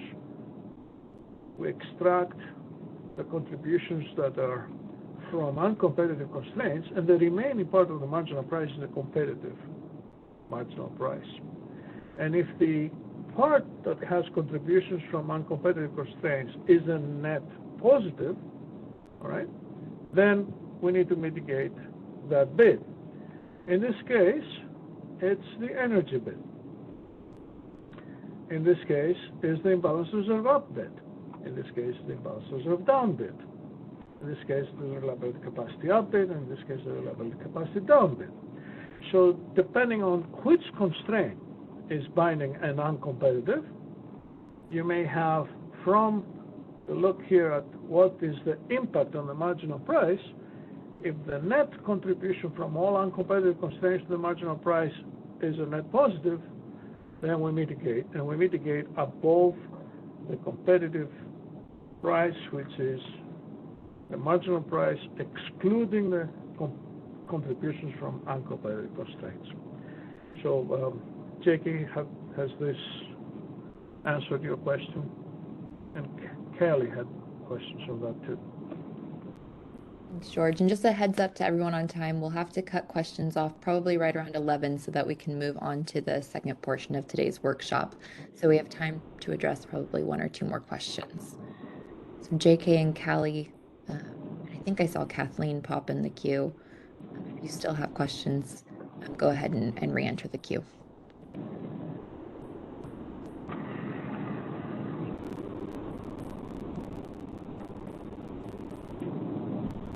Looks like this answered JK's question. I'm not seeing any other callers in the queue at this time. Okay, well, thank you for being with me through this very technical content, and I'm glad you stayed until the end. And I hope that this presentation provided some more clarity and detail on how we intend to implement the Day-Ahead Market Enhancements, at least the new features. We focus on the new features. You may have more questions. Just send us an email. We'll collect and publicly answer those. Thank you. Thank you, George. And if I could get presenting rights back, Michelle, we'll move on to the second part of today's discussion. All right, so I'll hand it over to James. Okay.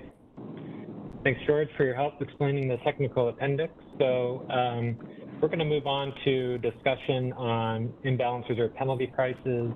And then at the end, we'll have a quick review of stakeholder feedback on the eligibility price cap for imbalance reserve based on energy offers. So we acknowledge that the setting the imbalance reserve penalty price requires a lot of collaboration, and now with the EDAM, there are a lot of different voices to take into account when setting penalty prices for this product. So I just thought I would summarize the stakeholder feedback on this. I appreciate those that provided some feedback, and that'll sort of set the stage for this discussion. I just want to be clear that, because of the collaborative nature of setting appropriate penalty price structure, we're probably not going to get the right prices and the right levels discussed as part of this workshop. We just wanted to, reconvene and discuss our potential options moving forward and discuss, given stakeholders another opportunity to provide their position on this issue. So starting with the CAISO DMN, belief that an imbalance reserve should be procured based on a demand curve.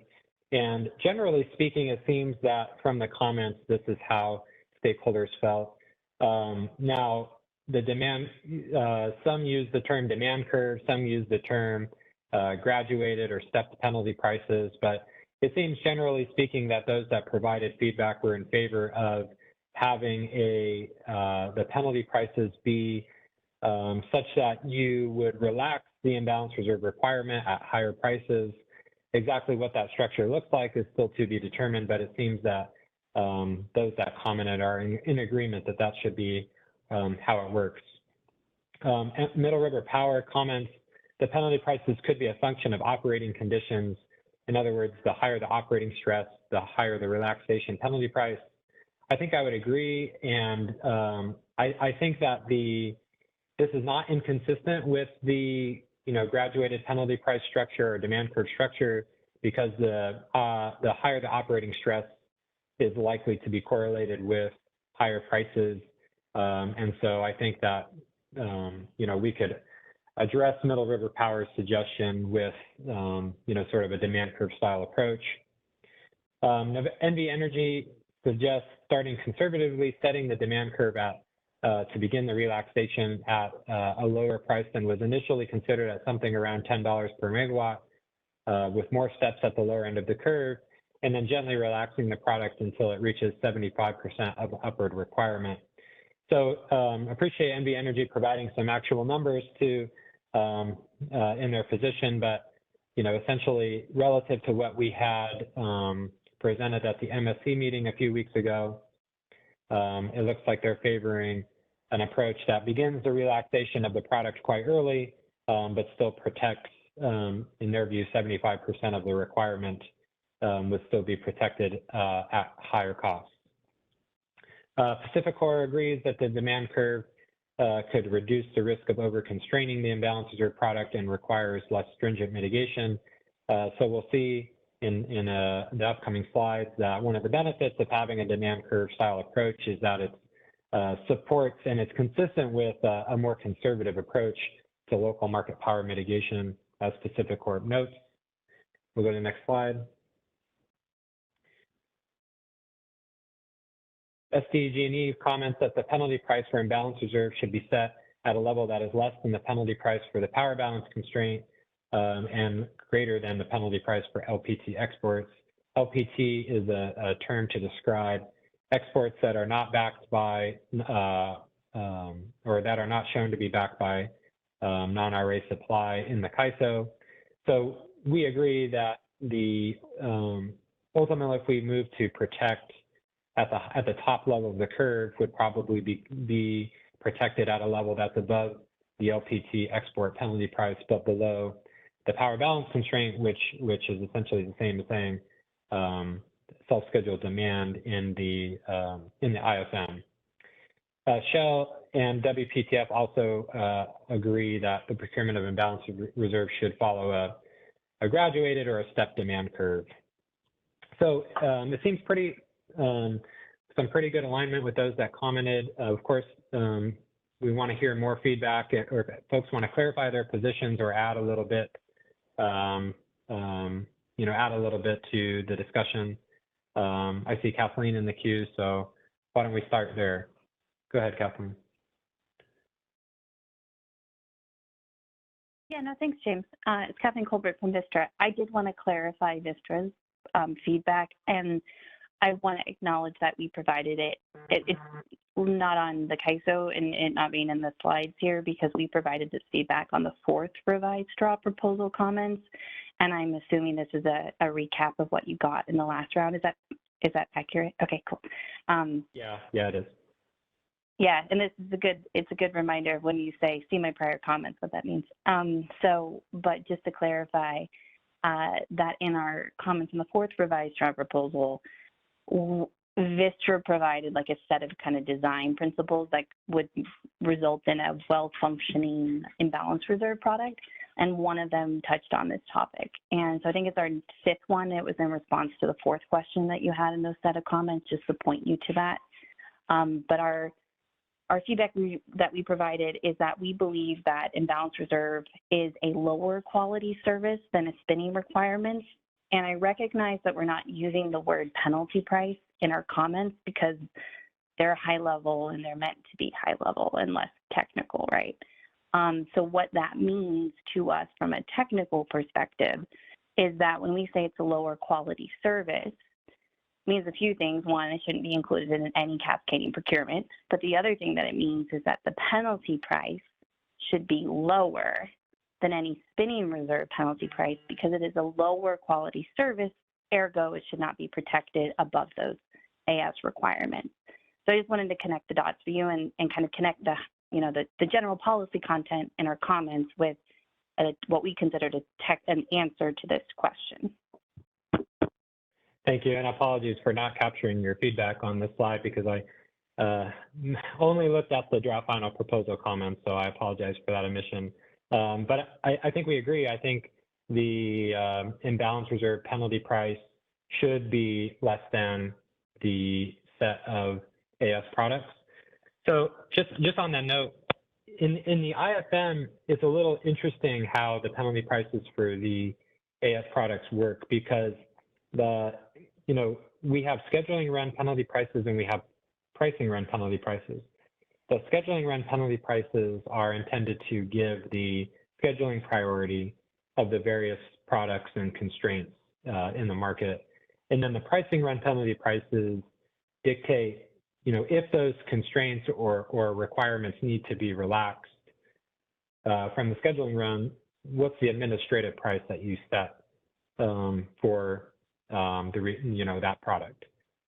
So for AS, for spin, non-spin, and regulation, the scheduling run penalty price in the IFN at least is actually higher than self-scheduled demand itself, which means that the IFM would actually protect the NERC required AS amounts above clearing demand or high priority exports in the IFM itself. So that's a little bit interesting. Now, the pricing run penalty prices for the AS products in the IFM are set relatively low, but in some one way of thinking of it is a little bit irrelevant what the penalty price values in the pricing run are for the AS products, because we would have, in order to relax any of the AS requirements in IFM, you'd actually have to relax all of the self-scheduled demand in IFM, which practically speaking would never happen. And so one way, when you're thinking about the positioning of imbalance reserve relative to the AS products, I think it's good to look at the scheduling run penalty price in terms of the scheduling priority, but our sense is that the pricing run penalty prices are not necessarily comparable for what I just said. So just curious if you have any reaction or feedback to that. Yeah, I do. And I appreciate the nerds that we're doing. So my reaction to that is that, yes, when I talk about penalty prices, I specifically am thinking of scheduling run as well. The way that I think about it is slightly different than the way you think about it, but I think it's just because in the way that you just described it, I don't think you touched on the fact that we actually have limiters in the pricing run on the downward side. And recently the CAISO came out and agreed that we needed to apply a limiter on the upward side as well. And that limiter limits the amount that the pricing run actually can change the megawatt schedules for the different offers using those limiters. So we've always had the downward. We either just added or are adding the upward. So when we think about the difference between the scheduling and the pricing run, to me, what that means is that the scheduling run is enforcing the right penalty price levels relative to the objective function values, right? It's a function of the size of the problem as where those penalty prices are set. And it's so that the right scheduling outcome is respected. But that is not aligned with our bid cap. So in the penalty pricing run, what we're doing is we are changing those penalty prices so that the LMP solution for the binding settlement reflects prices that are consistent with our actual cap levels, which is why, as you mentioned, the AS is different than the energy. So scheduling run is super important because it respects the actual scheduling and curtailment priority of those offers, whereas the pricing run is trying to produce an LMP that is consistent with our caps. So I completely agree with your thought process. I just wanted to unpack the rationale as to why, we have that agreement, and provide the extra feedback for folks who don't know about the limiters. So the difference is not, theoretically, the difference of those megawatts should not be great between the two runs, and the pricing is really just trying to make the LMPs rational. Yep, thank you. I think we're saying the same thing, just sort of explaining it in two different ways. So hopefully that makes sense for everybody following along. Thanks for helping work that out with me. Sure, and one more thing, James, because you mentioned this, but it's fair to lean in harder that the fact that the ancillary services are respected above energy in the scheduling is a conscientious policy decision based on how we understand our requirements to meet our reliability requirements as opposed to our energy requirements. And so any changes to that, if we were to move away from that, would be an extensive vetting process. Mm-hmm. Yep.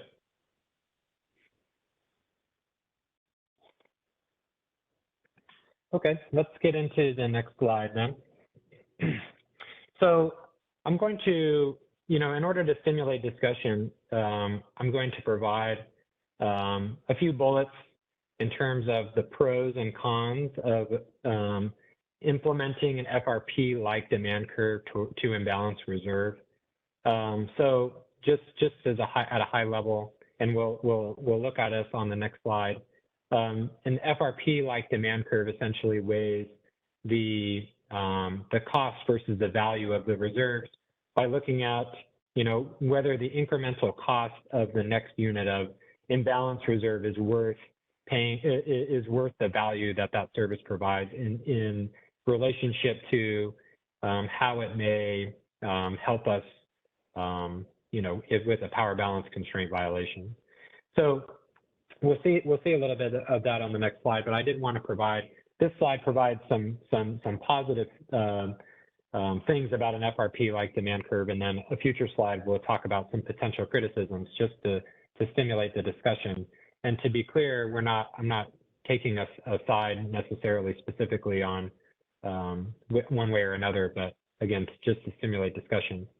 So as I mentioned, the first bullet explains that an FRP-like demand curve to apply to imbalance reserve allows the market to assess a trade-off between the value and cost of reserves.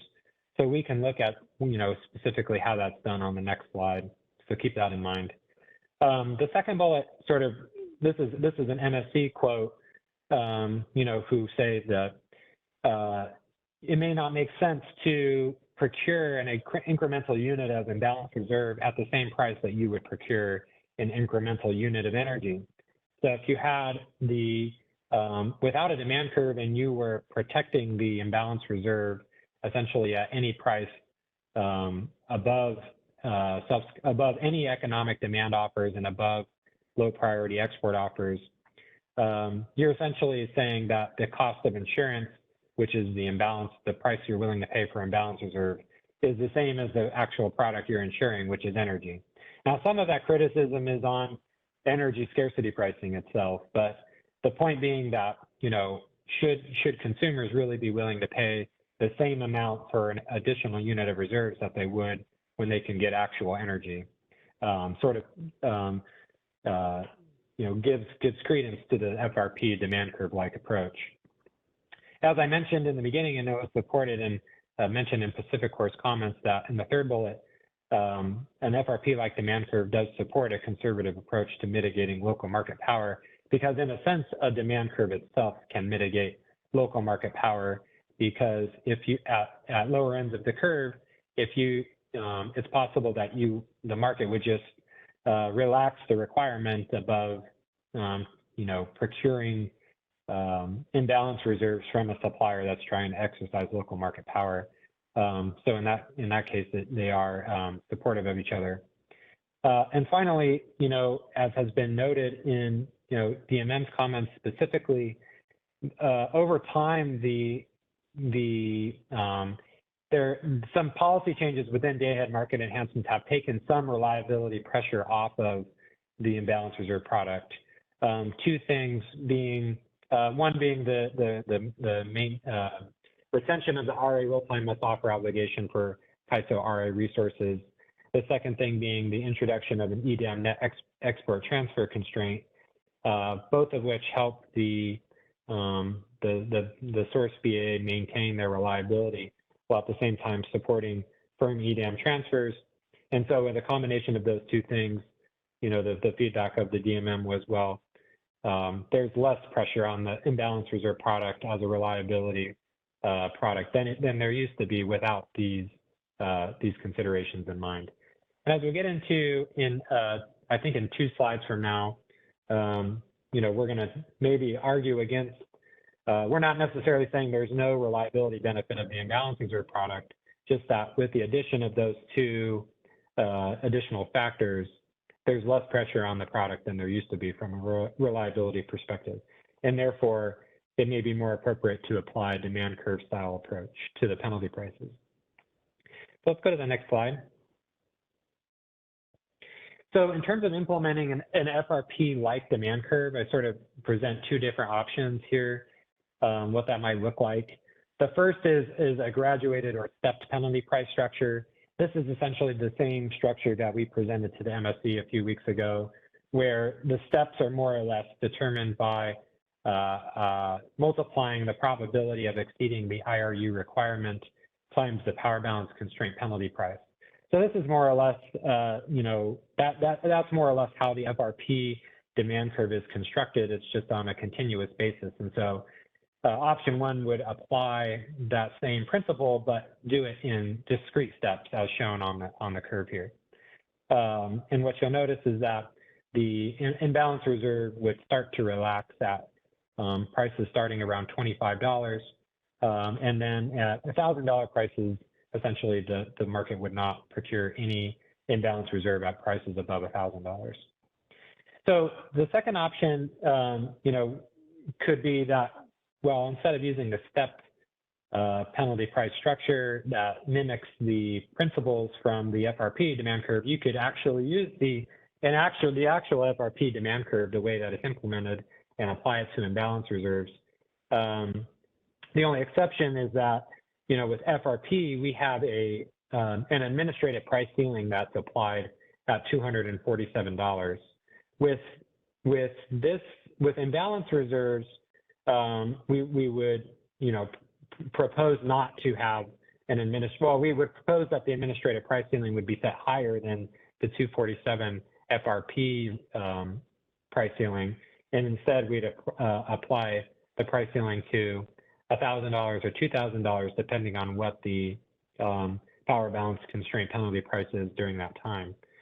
So in that sense, it actually looks more or less like the stepped curve, except that it's a continuous function rather than these discrete steps. So, before I move on, one of the benefits actually of the second option in terms of the short run, how we are going to apply penalty prices in DAME in the short run in terms of our upcoming board approval and the FERC filing, is that, FERC in the past, if you look at the summer 2021 enhancements, has asked the CAISO to clarify the exact numbers in the penalty price values when penalty prices are established using a stepped curve or stepped curve like in option one. The actual penalty price values and relaxation parameters are part of the tariff itself. So in option two, one of the benefits is that if you look at the tariff section for the procurement curve for FRP, which for those with a notepad is tariff section 44.2.4.2, you'll see that the procurement curve is described, generally speaking, using the principles that's shown in the sub-bullet under option one, where it essentially says that the uncertainty requirement, the relaxation parameters will be set such that the cost of the imbalance reserve does not exceed the expected cost of a power balance constraint violation in absence of the award. And one of the benefits of that is you could apply that structure that's like FRP to imbalance reserve. And in the medium term, after the, board approval and the FERC filing, we can work more on, in the future, before the DAME and EDAM is actually implemented, to look at, do we need to make tweaks to the actual FRP, like demand curve for imbalance reserves? For example, if we wanted to have stricter penalty prices for imbalance reserve relative to FRP, then we could add some sort of scaling factor to the penalty prices. Or if we ultimately decide we want to have less stringent requirement penalty prices for imbalance reserve relative to FRP, we could have a scaling factor in the other direction. But in any sense, it would put into our tariff the principle and structure of the demand curve itself without actually showing the values of having to come up with the actual values in the short run to apply like you would most likely have to do under option one. So just throwing that out there for some discussion about, potentially in the short run, it seems to us that option 2 seems a more likely path forward, given those constraints.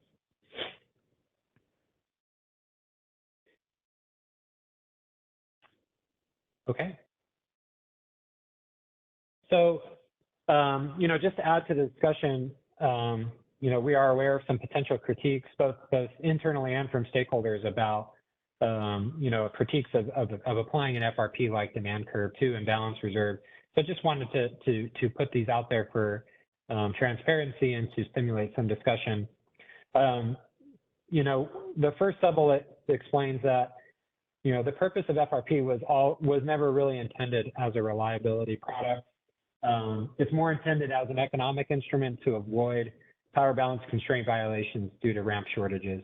And so from that perspective, arguably, imbalance reserves are more important for reliability, especially in tight system conditions, which means that perhaps the penalty prices should be more protective than they are for flexible ramp product.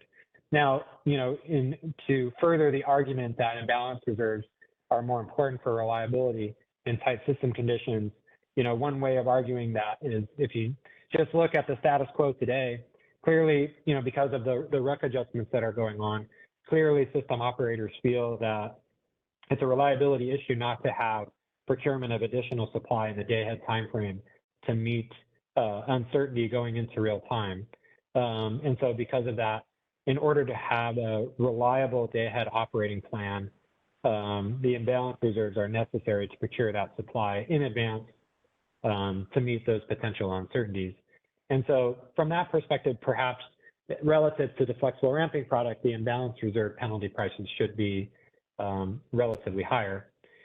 The second and third sub-bullets were discussed at the MSC meeting a few weeks ago, and sort of critiquing the principle itself about the probability of exceeding the imbalance reserve requirement multiplied by the power balance constraint penalty price. Of course, the value of the reserve may actually be higher than the power balance constraint penalty price if you're one that assumes that the value of lost load or whatever metric you want to put on the value of having involuntary load shed is actually higher than the power balance constraint violation price itself. So from that perspective, maybe that would also favor higher penalty prices than proposed on the FRP demand curve. On the flip side, though, the probability of a power balance constraint violation for flexible ramping product is different than what should be assessed for imbalance reserves because there are intraday actions that can be taken. So, the probability of a power balance constraint violation in real time if you don't have sufficient flexible ramping product, because there are only limited a number of actions that can be taken without that supply in such short amount of time, there's a better relationship to violating the power balance constraint if you're short on FRP than there might be of violating a power balance constraint if you're short on imbalance reserve, because you have things like the RA real-time most offer obligation. It could be the case where it's a relatively low day in the EDAM and everybody's offering in plenty of excess supply. And so, even without the imbalance reserve, you may not violate the power balance constraint violation, or you may not violate the power balance constraint because you have other options. So that may be an argument in favor of actually a lower penalty prices relative to flexible ramping product. The fourth bullet is really important that, one critique of an FRP-like demand curve is when you start talking about relaxation of the requirement, is that just an open door for out-of-market actions, both as they exist today in the CAISO through RUC adjustments and other things, but also in the EDAM in terms of, potential EDAM entities may be encouraged to take out-of-market actions when their imbalance reserves are relaxed, maybe through out-of-market commitments or other things that they take, other actions they take to replace the relaxed imbalance reserve.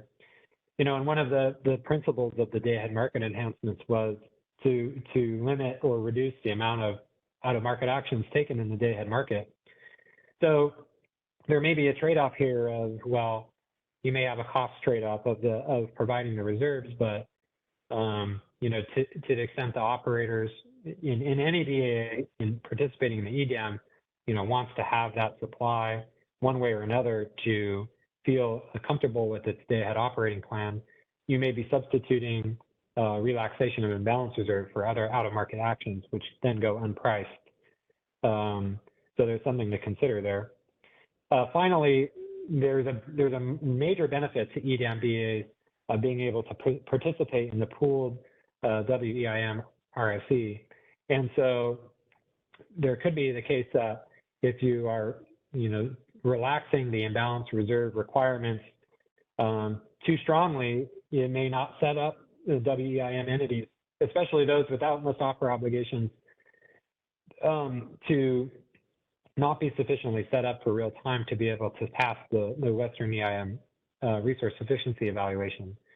So that also has to be taken into account, that may be, you know, in combination with sub-bullet 4, it may also be an additional incentive for out-of-market actions for EDAM DAs that have their imbalance reserves relaxed in part to take out-of-market actions, so they have enough supply to pass the Western EIM resource sufficiency evaluation. So I think I've got 2 more slides. Let's see, let's go to the next slide. So with those being said, I think 4 of those 5 arguments made favor potentially stricter penalty price, higher penalty prices for imbalance reserve relative to FRP. So of course, one option is that if you were going to pursue a stepped penalty price curve, like in option 1 of the previous slide, then what you can do is you can just make the, you know, penalty prices for each level be more strict. So essentially what this table does is it takes each level from the previous table and multiplies the scheduling run and pricing run values by a factor of 4. And this sort of looks similar to, not quite the same as NBE's suggestion, where you would have 75% of the requirement protected at a scheduling run value that is higher than any economic demand offer or demand. So you would, but it would be lower than violating the power balance constraint price. But relative to their suggestion, the bottom part of the curve is $100, which is a lot higher than their suggestion. This also aligns with SDG&E's suggestion that the penalty price value for whatever you decide the bottom portion of the curve to be should be set at a level that's above the low priority exports, which for the scheduling run, it has this value of $1,050, but below the power balance constraint price in IFM, which I think is $1,800. So this is one option. If we go to the next slide, we can show others. There's other options too, and if you really want to get strict with the penalty prices, and you know, this is not something that's advocated necessarily in the comments, but you know, if you really wanted to get strict with the requirement because you're moved by some of the arguments that the protection should be higher relative to FRP, you could have no curve at all, no step curve, and this is something that we've proposed in previous iterations where you essentially protect all of the requirement at any cost in the scheduling run with a corresponding pricing run value of $1,000. So in the sub-bullet below the table, it essentially shows that you're going to protect the full imbalance reserve requirement ahead of economic demand, and for CAISO at least the LPT exports, that sets the administrative IRU price to at least $1,000 for any level of relaxation.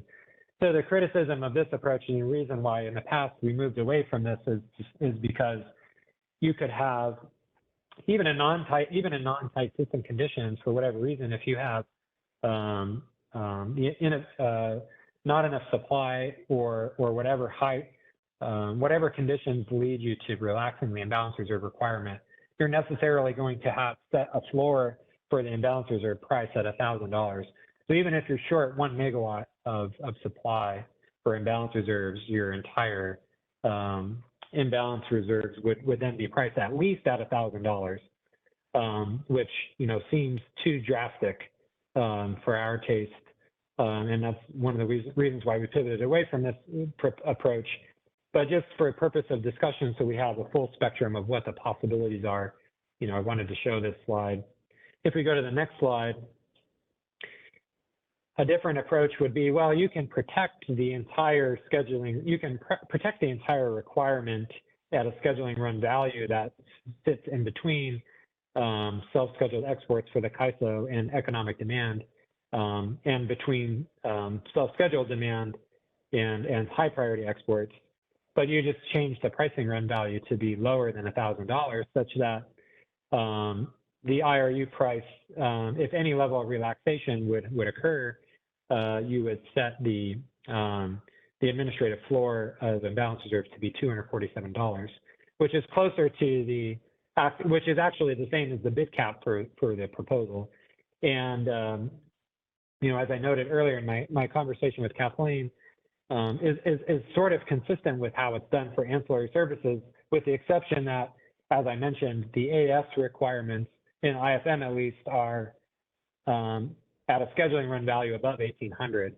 And so my comment was, well, because you're never, practically speaking, you're never going to relax all of the self-scheduled demand in IFM, the pricing run values for the AS products are more or less irrelevant.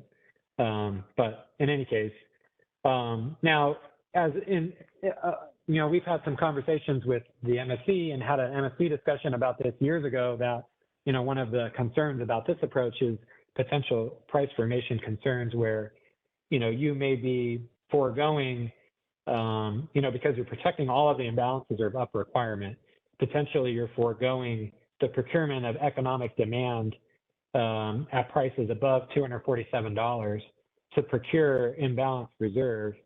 With that being said, of course, the actual marginal price of the imbalance reserve, even with this pricing run value here, is going to be set to include the energy opportunity cost of any resource that's providing imbalance reserve instead of energy. And so likely the actual marginal price of imbalance reserve, despite this pricing run value, would likely be a lot higher than $247 under tight system conditions. But in any case, it could be the case where it has the effect of sort of crowding out economic transactions at prices that, when you actually get into the pricing run, it could be the case that a load bid $1,000 for economic energy, that the actual prices, LMP prices from the pricing run show, maybe $750 prices, and the load's left wondering, how come my $1,000 bid didn't get cleared when the LMP is lower than what I was willing to pay? So, that's another potential option, and something that we had proposed in the past, and eventually decided that because of the price formation concerns, that maybe the steps curve would be a better approach. So with all that being said, that is the universe of potential options that we've considered in this initiative. Again, like I mentioned in the beginning, the option 2 of applying an FRP-like demand curve seems to us to be the best short-run proposal, given our upcoming board approval and FERC filing, such that we can have the principle of what we're trying to accomplish in the tariff, and we can reconvene in the medium term with stakeholders to assess whether or not the actual values produced by the FRP-like demand curve for imbalance reserves are appropriate. We can go back and adjust those quantities as needed before the imbalance reserve is actually implemented. But of course, for FERC approval and for the board, we have to come up with something that is just and reasonable, and we think a FRP-like demand curve at this point would fit the bill for that. So I hope this is sort of helpful in describing, what the options are. I'm curious. I hope that I can stimulate a chance for some feedback here, or reactions to any of the slides, or if anybody wants to, sort of double down on their initial positions or clarify their positions as described earlier, given this information, it'd be helpful to hear from the audience. I'll take a pause.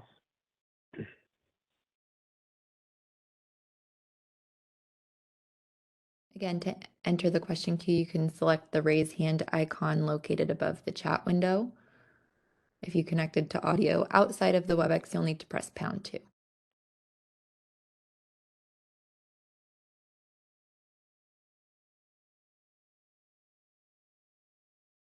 There are currently no questions in queue.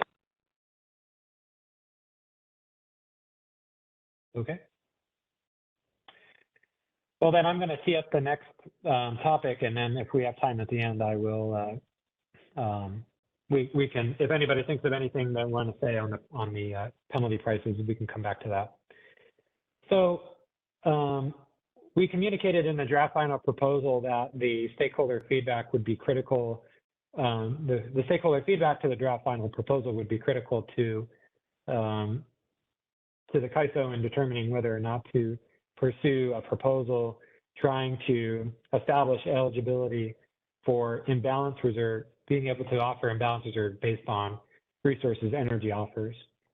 So I've summarized the stakeholder feedback from the draft final proposal on the slide. Most, if not all of the comments coming in are in opposition to the eligibility criteria. CISA notes in their comment here, they're concerned it could lower the supply of imbalance reserve up and hinder reliability. CAISO DMM actually comments that they feel like the price threshold for setting a price threshold for energy bids in order to procure imbalance reserves from capacity that's more likely to be dispatched economically in the real-time market is a reasonable approach that balances the cost of procuring reserves in the day-ahead market against their effect on the expected real-time cost. So that stands out amongst the other comments on the slide here. Middle River Power expresses concerns about the CAISO's proposal to establish the eligibility criteria and how it might interact with the proposed RA must offer obligation for imbalance reserve. I forgot the word RA there, but it is something that we should clarify if moving forward with the proposal, that in the final proposal, you know, to the extent that you're an RA resource that has an obligation to provide imbalance reserve offers, how does that connect with, you know, if you are a resource that's actually taken out of the bid stack or not able to bid for imbalance reserve given your energy costs, you know, those two things that have to align. PG&E opposes the CAISO's approach that would disqualify bids and restrict participation of California RA resources in imbalance reserves. PacifiCorp notes some concerns about the price cap as well. If we go to the next slide. Rev Renewables opposes the imbalance reserve eligibility criteria. Similar to CISA, could limit the pool of IR resources and create artificial scarcity. Six Cities comments say they don't necessarily support or oppose the proposed criteria for determining eligibility for imbalance reserve. Southern California Edison actually provides an interesting suggestion in the sense that, you know, if the concern is about limiting the pool of the imbalance reserve resources and what effect that might have on creating artificial scarcity, that you could instead reinsert the bids for these products at the imbalance reserve at bid cap of 247. So instead of eliminating these resources from providing the IRU in total, you can just put them at the end of the bid stack such that you could take them at high prices if you needed them, you know, to meet the imbalance reserve requirement. We haven't had the time to discuss whether something like that is feasible, but it's certainly an interesting suggestion. Wellhead, concerned about the IRU eligibility cap, continues to suggest the CAISO monitor for the concerned behavior during the implementation or during the after DAME and EDAM is implemented, and allow for the CAISO to confirm the need for the proposed changes.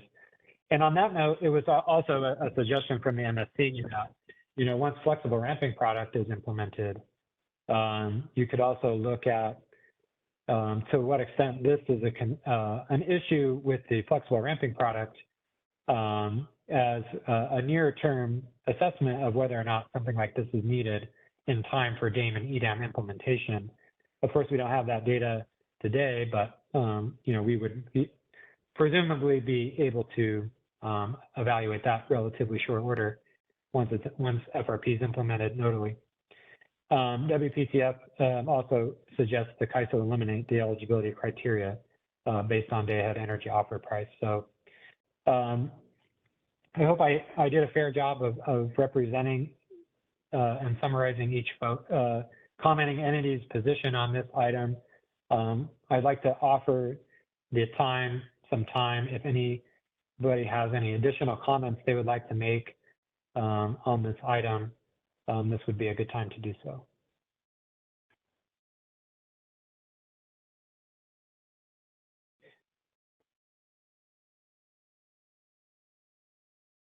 All right, let's go to Alva. I'm just interested. I think I agree with you that the Edison proposal is a good way to sort of resolve a lot of the concerns that were expressed.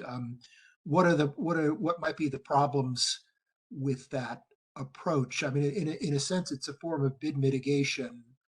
I don't know what authority the CAISO has generally to engage in that, but it seems to me like that would ensure that there's not an artificial restriction of what's made available for imbalance reserves. Just curious as to any other thinking on that, maybe from other participants as well. Yeah, so to be clear, we have not had the time internally to have a good, robust discussion about this proposal. Just off the cuff, it seems potentially a little challenging to argue you should take a supplier's offer and adjust it in a way that actually increases their, absence of any sort of concerns about market power. You actually take what they're willing to sell the product for and actually increase it. And I guess in some sense it's no different than eliminating their bid from the pool. But I don't know that we have precedent for such a thing. And my initial reaction was to want to survey internally, and I guess even curious what others' thoughts are to whether something like that would be sort of a just and reasonable approach.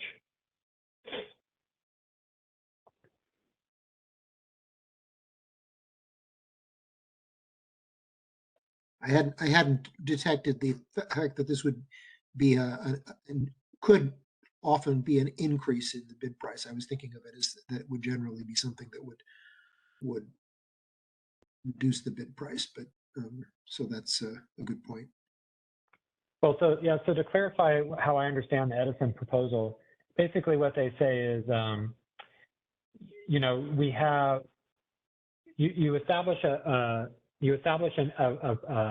price cap on energy where if your resource has energy bids above some cap, then you're not allowed to provide imbalance reserve bids. And the concern, as shown in these comments, is, well, if you're taking out bids from the stack, you potentially might need those bids, either in terms of having sufficient imbalance reserve itself in the market, but especially in tight system conditions, you don't want to create artificial scarcity. So they're basically saying, well, instead of taking those bids out of the stack, you would adjust the bid of the supplier to, let's say, the original, exactly, the capacity bid. You would, let's say the capacity bid was, I mean, because it then, could be. Yeah, you'd have unforeseen interactions with market power mitigation as well with that. So that does sound like a pretty kind of sort of just not unpredictable in its results, really. I was just thinking that, if essentially treated the energy bids as having been put in at some lower level and don't exclude them. But I didn't quite get the concept. Thank you. Yeah. And it could be the case where instead of inserting them at the cap, maybe if we maintain the $55 default bid for imbalance reserve. For mitigation, maybe you input them at $55. But in any case, I see what's trying to be accomplished here, and it's, instead of throwing out the bids, can we use them in a different way such that we have access to them if we need them, but they're going to be the last, among the last ones to be considered in the market based on the price. So. Yeah, I like that too. Mm-hmm.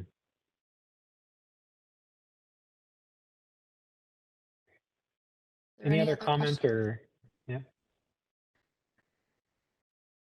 Not seeing any in the queue. Michelle, do we have any on the phone line?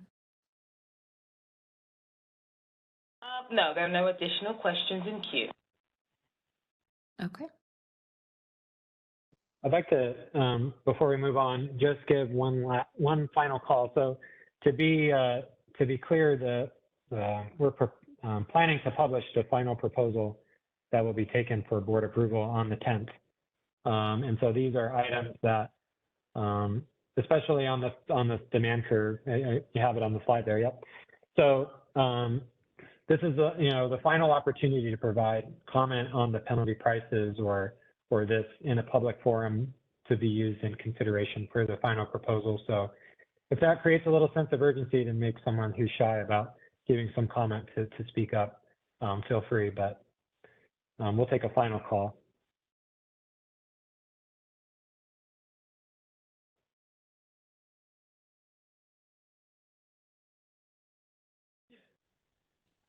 I do not see any questions in queue.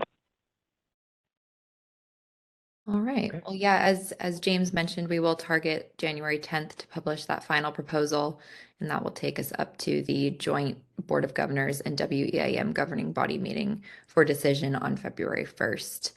And all initiative-related information is available out on the initiative webpage, which is linked here on this slide. We will be posting the materials we discussed today to the initiative page following today's call. But if you have any questions, please feel free to contact us at isostakeholderaffairs@kaiso.com. Thank you all for joining us today and have a great rest of your afternoon. That concludes our conference. Thank you for using Event Services. You may now disconnect.